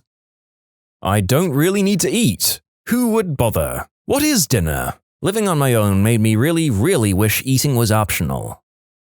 The house needed a lot of day-to-day supplies, so the first few shopping trips were insanely expensive. Things like cooking oils, flour, sugar, saran wrap, tinfoil, garbage bags, mops, brooms, plungers, flashlights, etc. You don't really realize how many things you need on hand when you already had them for years with your parents. When I first moved into my apartment, one of the worst things was rebuilding my pantry or spice cabinet. Cooking dinner was always a challenge because there were always little things I forgot that my parents' house just always had. Making chicken tacos and need some seasoning? I'll just grab that Cajun stuff my mum buys. Oh wait, all I have is salt and pepper packets from Wendy's. Guess that's not happening. I've been on my own for mostly a year now, and there's still things that I don't ever think of that my parents always had, like skewers and tongs and a whisk and a hand mixer. Never thought I would have to make do with so little simply because I forgot about stuff. One of the first days in my apartment, I dropped food on the floor and instinctively called the dog over to clean it up. Didn't have a dog anymore. That's why I got one for my place. Also, it helps me to not feel lonely. That I had made a huge mistake. However, I could sit as close to the TV as I wanted and stand there with the refrigerator door open and cool the whole neighborhood. I'm all alone and can do whatever I want, whenever I want. Living alone, everything in the fridge spoils so gosh darn fast. Cooking huge portions is awesome. It's relatively cheap and makes for really easy dinners throughout the week. Yeah, I load up the crock pot, go to work, come home to dinner, and have portions to freeze. I'm not sure where this falls between awesome independence and burning your apartment to the ground by accident. I guess that's unlikely, but I would be terrified to leave a cooking implement on at home without me there all day. When I lived at my mum's, I had to ask for permission to shower. When I moved out, I would ask my roommate if I could shower. It wasn't until a couple of months of living together that she told me I didn't have to ask and I could just shower. I had no idea it was a weird thing to ask permission for, that and a lot of other things. Toilet paper doesn't just magically appear in the cupboard. You actually have to remember to go and buy it. There was a reason my dad was so crazy about what the thermostat was set to. That crap gets expensive. That the real world is easy. I was 18 when I moved out. I'd already been paying for my car and car insurance, health insurance, and taking care of myself, clothes, food, dog, financially for years because my mum was incapable of taking care of herself, let alone her daughter. I've always been the one to cook and clean and budget money and take care of myself and others. My family would ask how it is to not live with my mum and living on my own, asking as if it was a huge shock or anything like that. Other than having less spending money, it was exactly the same as living with my alcoholic, hardly home mother. My childhood might have been heck, but I grew up fast and I was able to migrate to living on my own and adulthood seamlessly. If she's not proud of you, I'm proud of you. You grew up strong. Keep on keeping on. That being an adult is way less scary than it was made out to be. It isn't normal to spend a whole 12-hour day once a week going over finances. It isn't normal for it to take 2 months to resolve a phone call with a company. Cleaning the house shouldn't take a whole week. Driving isn't that bad. My mum made me terrified to be an adult, and now I'm handling it just freaking fine. I'm really teed off at how anxious she made me. My parents were chain smokers. My whole life I lived in a smoke-filled house. The first time I came back from college, I was hit with a wave of stale cigarette smoke. I realized 2 things. Cigarette smoke smells like butt, and I figured why I grew up with pretty non-stop allergies and asthma. Why anyone would willfully fill their house with that crap is beyond my understanding. Same. I was the only person in my house that didn't smoke. Even my young sister was smoking by 13, and because of that, all of my clothes stank of smoke. And people would ask me if I'd been smoking. I'd never even tried one. I never realized how bad it was until I moved away for a few months. I lived with people who smoked, but they'd maybe had 1 or 2 while they were home, and if it was warm enough, they'd go outside. When I moved back, I felt like I was sick all the time and I would get horrible headaches. I suffered headaches before this, but the doctors said it was stress headaches, but obviously we knew what it is now. One day I was sat in the living room trying to eat and my nan, who I lived with, started to come in and light up. I asked her repeatedly to go into the kitchen and smoke instead, and she wouldn't, and I just went mental, flipped the table over, and stayed at my boyfriend's that night. Toilet paper that doesn't feel like sandpaper is too expensive. You buy cheap ketchup, the cheap bread, store-brand Advil, whatever, but you do not go with the cheap toilet paper. Yeah, and you've only got one butthole for the rest of your life. Treat it with the respect it deserves. Don't get me started on how coddled the modern butthole is. Dust is real. Very real. When I set down something, it's where I left it when I go to get it later. I had a free ride all of my life until moving out. I can pee with the door open. It's a way of life now. That cleaning isn't such a chore as parents make it out to be. I clean 1 day a week on a Saturday for about 3 hours and that's it. Everything is done. I just make sure to clean up after myself as best as I can. Sometimes I'll admit I'll leave that thing out on my coffee table for a while, or leave dirty clothes near my laundry basket but not quite in it. But it's no biggie, small messes here and there. Still in the end, just a few hours on a Saturday to vacuum, Clorox, Windex and Lysol everything, and it's clean for another week. I also realized that most of the messes my parents would complain about were the ones that they made themselves that got out of control, and then they would pin it on me to help clean it up. Now everything is clean, no one nags for it to be cleaner since it's already spotless, and it's wonderful. I came here to post along the same lines. When I lived at home, somehow every kitchen mess was my mess to clean. They did fine with everything else, but the kitchen always had stacks of dishes, piles of mail, countertops full of crumbs, etc. I moved out, bought my own house. I deep clean my kitchen once every 1.5 to 2 weeks to keep it tidy the rest of the time. Their kitchen is exactly the same as when I left. Of course, a lot of that has to do with the fact that you are 1. Living in a space significantly smaller than your parents, and 2. Not cleaning up after as many people. Keeping clean a 5-bed, 4-bath house while raising 2 children and working full-time is exactly as much of a chore as your parents made it out to be. That not everything needs to be immediate. Growing up, if my parents told me how to do something, they meant now. Dishes needed to be done now, trash needs to be done now, lawn needs to be mowed now. When I moved out, most adults in my life assumed it would go to crap because I seemed lazy. But really, it just let me do what I needed to do at my own pace instead. Dishes can sit a day or 2, trash can wait a bit. Not everything is an emergency. I kind of had the opposite happen. When I was married and asked my husband to do something, never said, "Do it now," just that I needed his help. His default answer was, "Not right now," which translated to no. My significant other is so different. I mentioned in passing that there was a thing, old shelf component, sticking out of the pantry wall, and that this thing needs to go. He stopped what he was doing, got a flashlight and the drill, and took care of it on the spot. This blew my mind. I thanked him profusely, and continue to do so whenever he helps me out. He does the same, so nobody feels taken advantage of. It's such a nice change of pace. That I didn't have to account for all of my comings and goings, report where I was and when I'd be back, and when I came home, I didn't have that pit in my stomach that I had at my parents' house, knowing I would no longer be interrogated and criticized for whatever I was doing. I knew my parents were controlling and manipulative, but I didn't realize how bad it was until I left. Best decision ever. The skyrocket of my self-esteem. There was no one to call me fat or tell me my clothes and hair were ugly or stupid. The constant criticism and drunken abuse vanished. It was no longer my responsibility to get my loser brother doing things or meeting people. He's 3 years older than me. I still see my mum and dad most weekends, but as soon as my mum starts drinking, I get to peace out and go home. What is something your teacher did that really wrecked your school experience? In GCSE English, he taught us the wrong novel for almost the entire term. We'd read this book over and over, answered essays and remembered and studied every significant narrative meaning. Apparently, none of the faculty heads had checked up on him until about 6 weeks before our exams, when they realized all our work was on a book not even on the syllabus, and all our time was effectively wasted. So to rectify, we lost all of our PE sessions, had to stay late after school 3 days a week, and spend 3 out of 5 lunch breaks cram learning the actual book with another teacher. Safe to say, our class wasn't happy at all, and most parents complained about it as it could affect our ability to pass the exams. Oh my god, this sounds just like my GCSE history class. Teacher went off sick for almost all the school year and only left one note for the supplies, which was to read and copy out a single page in the textbook. So for 5 months we had multiple different substitute teachers writing out the same page. Eventually we got a college lecturer to help us out, but we had to miss our PE lessons and catch up on history.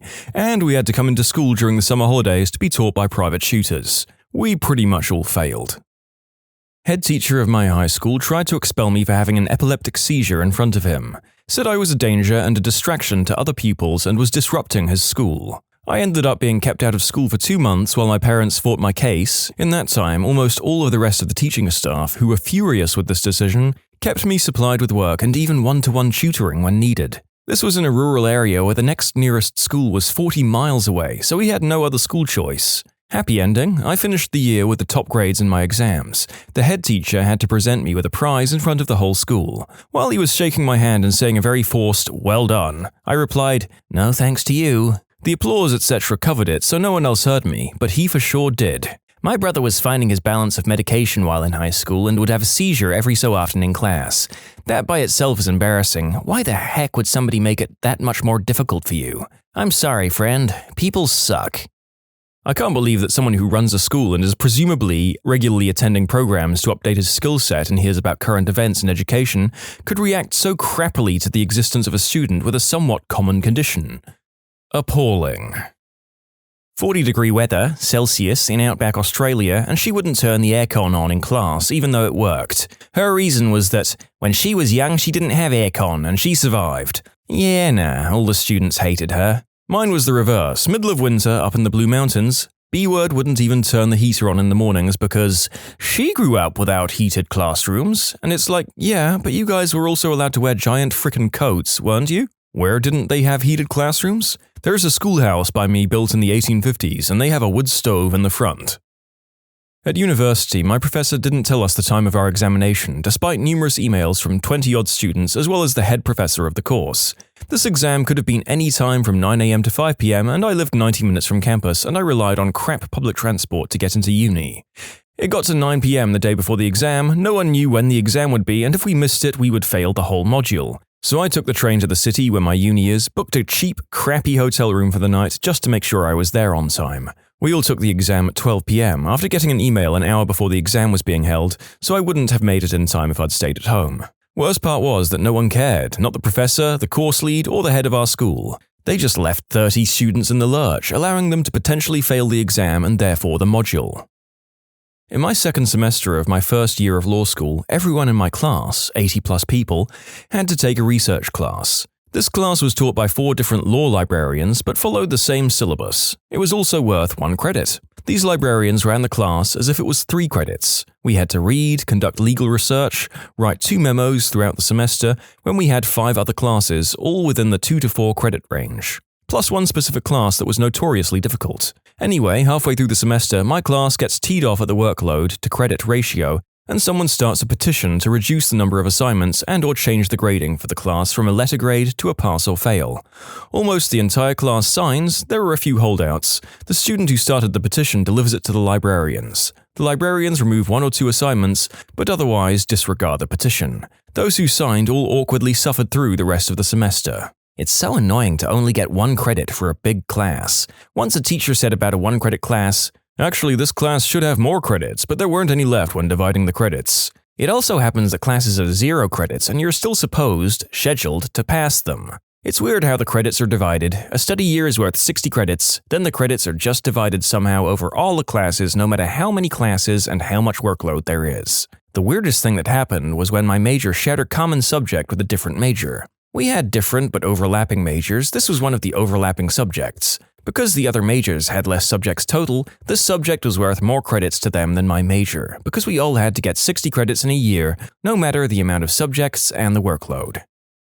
Forced us to make a donation to charity. When I didn't bring anything in, I got a demerit. Had to argue that not everyone has the ability to give something away. She then told me off for backchatting in front of the class. Everyone was like, "What the frick?" My God, you just gave me a flashback. I remember I had a teacher. She never actually taught me. I don't even know what her position at the school was. She yelled at me for not bringing in canned foods for the food drive. She said I was lazy and not thinking of those less fortunate. She even took my agenda out of my desk and wrote it in my daily calendar to bring food. Like, sorry, I can't bring in food I don't have, B-word. Joke's on her though, I never used that agenda anyways, and I still didn't bring stuff in.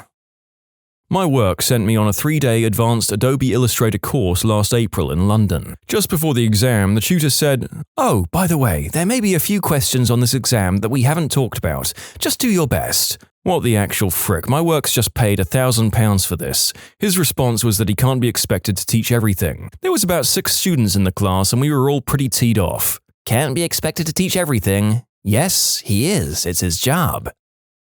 Make everyone come to college from 10 a.m. till 11:30 to hold presentations. Be 45 minutes late. Not tell students they aren't allowed to see each other's student presentations and thus make them be at school at 10 a.m. without reason. Somehow take up 3 times the amount of allocated time per presentation group. Finish at 18 instead of 11:30. Let most of the students fail or just barely pass. In that particular order. She didn't believe in field trips because she said that kids would have too much fun, and learning isn't supposed to be fun. However, the entire grade would take the trip, so she was required to take us. She would make us all sit in a common area of the zoo, museum, etc., and she would hold classroom lessons. It was so upsetting to hear about all the cool things the other kids got to see while we had class. The fact that I still remember things I learned on fun field trips compared to the countless times I was in classrooms says a lot. He would act like he was enlightened and say stuff like, "Video games rot your brain. All your free time should be spent on education, as that is all that matters." But then during the lessons, he would go completely off topic and start talking about random crap. Apparently, he's making a board game that could compete with chess because he's just that brilliant. Screamed at the class because he assumed that an intermittent beeping sound that occurred throughout the lecture was somebody receiving texts. It was the projector that he was using, alerting him to the fact that it was overheating. Dumb idiot.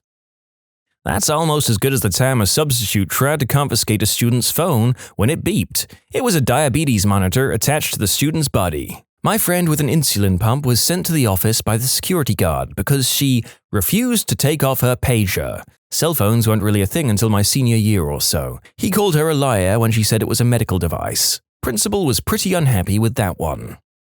When you combine crappy teachers and people who don't understand how technology works, you get a real Venn diagram for unfair punishment, I suppose. I had a college professor who was teaching a history course to a bunch of education majors in their junior year. She would ask us questions all the time about things she hadn't yet lectured on, and then pull the, "Really? No one knows the answer to this? Well, I guess we'll just wait for someone to answer." We were all education majors. We knew that trick. We waited her out every single time. She always broke first. For those wondering, what's the trick? This was a poorly executed attempt at using the Socratic method. It's better to have students arrive at an answer themselves than it is to tell them. However, you have to first create an environment of trust and respect so that students are comfortable enough to risk a wrong answer. And you have to be willing to provide a bit of scaffolding should no one know. The professor did neither of those things. Our French teacher held a 5-minute detention for the entire class because we waited outside the classroom for her to let us in. You know, like polite kids do. She claimed we were wasting her time and sent a detention note home to all the parents. Better still, on result days, she said, "Wow, I didn't expect you to get an A." During English-controlled assessments, she would play whale noises in the background to help us focus. "Class, to help you focus, I've put on calming whale noises." Whale mating video starts playing. Isn't that better? We were about 10 or 11 years old. It was the last period of the day and the music teacher was subbing our science class. He was sitting on the computer and we were all getting on with work. Toward the end of the day, our homeroom teacher comes into the classroom and exclaims, "It's the end of the day, why are you not all packed up?" To which the music teacher replied, "I told them and they refused to." Excuse you? He hadn't said a thing to us, so we all protested. Even so, our homeroom teacher told us off for being disobedient as the music teacher slithered out of the room and we had to stay 10 minutes late as punishment. Lying snake. Why was not packing up such a problem? Honestly, I have no clue. The homeroom teacher had a tendency to get funny about random things, but generally she was really nice and one of our favorite teachers. She's a family friend, and now that I'm older, I know she's an alcoholic and had problems with her marriage then. I would guess that it has something to do with that. You can submit your own stories to be featured here on the channel. The story submission link is in the description below. And if you want to listen to some vibey music in the background, check out easymode, also linked below, and subscribe. 2 words. Collective punishment. If you're an educator and you want your whole class to instantly hate you, this is how you do it. Another thing I remembered, we had to go to a nearby sports field for PE, which was about a 10-minute walk from the school. We only had a 5-minute gap between lessons. No matter how many times we explained we had PE, some teachers would always kick up a fuss if we were late to the lesson after PE. It also led to students missing the school bus if you had PE as the last session of the day. I'm pretty sure some parents complained because they started ending PE lessons 5 to 10 minutes earlier. I think collective punishment is supposed to make the whole class hate the one student who was acting out. In reality, obviously, it's the teacher who comes off as the bad guy. How ironic. The class was doing a project on criminal justice and held a mock trial. My friend got assigned to play the role of a victim of inappropriate behavior from an adult. In real life, she had actually been the victim of this kind of behavior. She felt it would be too emotionally draining and tried to get out of the part. The teacher wanted an explanation, but my friend kept saying it was very personal. This went back and forth a few times over the next 2 days, and it was just not clicking in the teacher's head. Finally, he lost his patience and yelled out, "You're holding up this whole project for everyone. Why the heck is this so difficult for you?" With the whole class paying attention, she admitted the reason why. She had had this kind of thing happen to her before in real life, and she went to go cry. They changed the topic of the project after that, but the class never really looked at the teacher the same way again. Not just the class, but the whole school. She got a bunch of teachers fired because of petty office politics, and those teachers were older and more beloved than her. Gave a C to an 85% test because she gives grades relative to the average performance of a student. My siblings once got an F for making a single mistake on the entire test. The reasoning was that it was a bonus grade anyway. Sounds like my friend that got downgraded from an A to a B because he used pain instead of sores. No other mistake than that. Our teacher in that class was second to the most hated, only because he wasn't as much of a C-word as the first. This happened in my class as well. In English class, English as a second language, a classmate used perhaps, but he was downgraded since that wasn't a word we'd learned yet. He should have used maybe. Demoting his grade for learning ahead. Always an excellent plan to promote learning. You know, after reading that, I'll thank my lucky stars for always having dedicated and involved teachers who rewarded students for going the extra mile, rather than bringing our grades down for it. You would assume that was a thing you wouldn't have to be thankful for. Teacher spent weeks teaching us the shin lever method of learning about natural science instead of teaching from the book. On test day, he gave us the test that came with the teacher's version of the book, so we'd never even covered the info on the test. We all scored poorly, but learned to ignore him in class and study the book on our own. Google isn't telling me about this shin lever method. What is it? His name was Mr. Shinlever, and his method was to teach us the things he remembered from college about natural science, none of which was covered in our 9th grade textbooks. Oh my god, how did he get the job? My German teacher would make you retake spelling tests until you got 100%. Once you did, you could sit and do whatever you like until the whole class got 100%. This caused a lot of pressure on everyone, as he used to belittle the students who didn't pass first or the second time. If you were the only one left, he would stand over you and watch you struggle. One test day, I decided to bunk off and got caught. I burst into tears and explained how horrible this teacher was and that I'm never going back into his class. I was moved into a higher set German class with an amazing teacher and my German improved. When I was a sophomore in high school, there was a shooting at an elementary school in my town. I'm sure you could figure out which one. And we went into lockdown. My math teacher proceeded to hand out the test we were supposed to take that day and told us to have it done by the end of the lockdown drill. No matter how many students complained or tried to tell her what was going on at the school, she remained adamant that it was just a drill even when they started reporting death counts. None of us looked at her the same afterwards. Holy crap, this is the worst one in this thread. This was second year, or 12th grade, in school. My teacher, unable to manage 20 of these rowdy kids, is pretty enraged by the end of the class. She has a thing about counting every piece of equipment after class, and she begins counting the Newton meters. Now, if you don't know what these are literally a metal spring with plastic around it that measures how much a thing weighs. This teacher counted 19 when there was definitely 20. She holds us back for lunch. She brings the faculty head in, and we get a bollocking from her. Cannot steal from the school, unjust, yada yada yada. If we were rowdy before, we're raging now, and she requests the least well-behaved kids open their bags. Of course, these kids are protesting, but the teacher offers detention if they don't comply. So after rummaging through a bunch of pubescent kids' bags and finding nothing, she finally goes back to her desk to find the Newton meter sitting behind her World's Best Teacher mug. Look on her face, priceless. I would pay to watch the look on her face. The fact that she found it behind her World's Best Teacher mug is even more hilarious. That mug was promptly retired from duty. Pretty standard teacher stuff, keeping the whole class in at lunch for something one person had done. It was the fact that the school had a very clear behavior and punishment policy that teachers and pupils alike understood that teed us off, because she blatantly broke it just to prove a point. To explain, someone's phone went off in class. At that school, at that time, that meant having your phone taken off you and getting it back at the end of the day. Fair do. The someone whose phone it was, however, refused to admit that it was them. This teed the class off to begin with. Then the teacher said that we'd all have to come back at lunch. The lesson was after break, so we had another lesson before lunch if I recall correctly, and if we didn't, we'd have an hour's detention after school. Being a goody-goody, I didn't want an hour's detention on my record, so I turned up, but did at least start eating my packaged lunch and dared her to tell me not to. I'd like to know if she ever chased up the people who didn't turn up.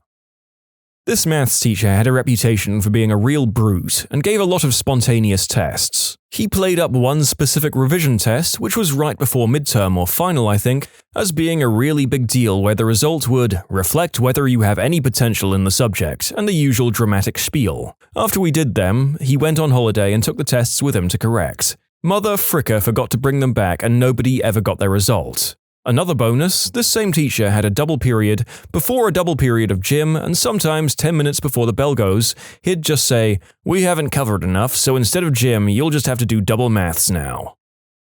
She ended up leaving for her vacation earlier than she'd thought, so our final projects needed to be done 3 days early. Not a big deal if she hadn't told us on 2 days' notice. I don't get how teachers get away with this crap. We had our teachers change the exam topic. I took graphic design as a GCSE, my practice exam was an A grade. They then changed the exam to resistant materials with about 2 weeks' notice. I ended up with a C grade in my GCSE. Only one person got to do the exam we studied for because their mother went ballistic. Our religious studies exam teacher taught us the syllabus for the wrong exam board, so we had to go to school for 3 days during the Easter holidays to learn an entire new syllabus. Numerous times they failed students at an exam, then publicly admitted that passing 40 to 50% of students that took the exam would be too much, and that's considered normal behavior. I absolutely hate this. There was this teacher at my old university who just so happens to be the father of one of my closest friends. I was very confused in the beginning when everyone hated him because to me he seemed like a nice guy. I find out later he takes pride in failing his students and will actively fail anyone he feels isn't interested or putting in enough effort. One of my favorite professors said it best: "If half your students fail your class, you've failed as an educator for half those students." Got caught on my phone in class, took it away and put it in her drawer and managed to lose it. Everyone gets searched apart from her, and she was a supply teacher. I think it was some girl in my class. "I got my 3DS taken away, and when I got it back, the admin at the front desk said they played it and ruined whatever I was doing. I was rightly teed off, but I didn't want to get into any more trouble." Mine turned off the AC to punish the people passing notes. She yelled at my friend for missing so much class. He was obviously at chemo. He looked like it, the whole school knew, including faculty, and he said, "I have cancer," and walked out. He sadly passed away 3 months later of leukemia. He wouldn't let the class go until everyone rolled some dice, and if you got 6 on any of the 2 dice, you could leave. I got so many tardy slips and calls home because of him. What was the reasoning? To create more timelines? A gambling addiction, probably. Math teacher. "Class, it's test time." "But professor, you said yesterday that today we wouldn't have to take a test." "Correct. You will not take a test. You'll take 2 one-hour tests in a single hour." When you subscribe, make sure to hit the bell to turn on notifications. Put the playlist on in the background to finish listening to all the stories, or if you want some vibey music to put on in the background, check out easymode. If you like Am I the Genius, give Am I the Jerk a shot. Everything linked in the description.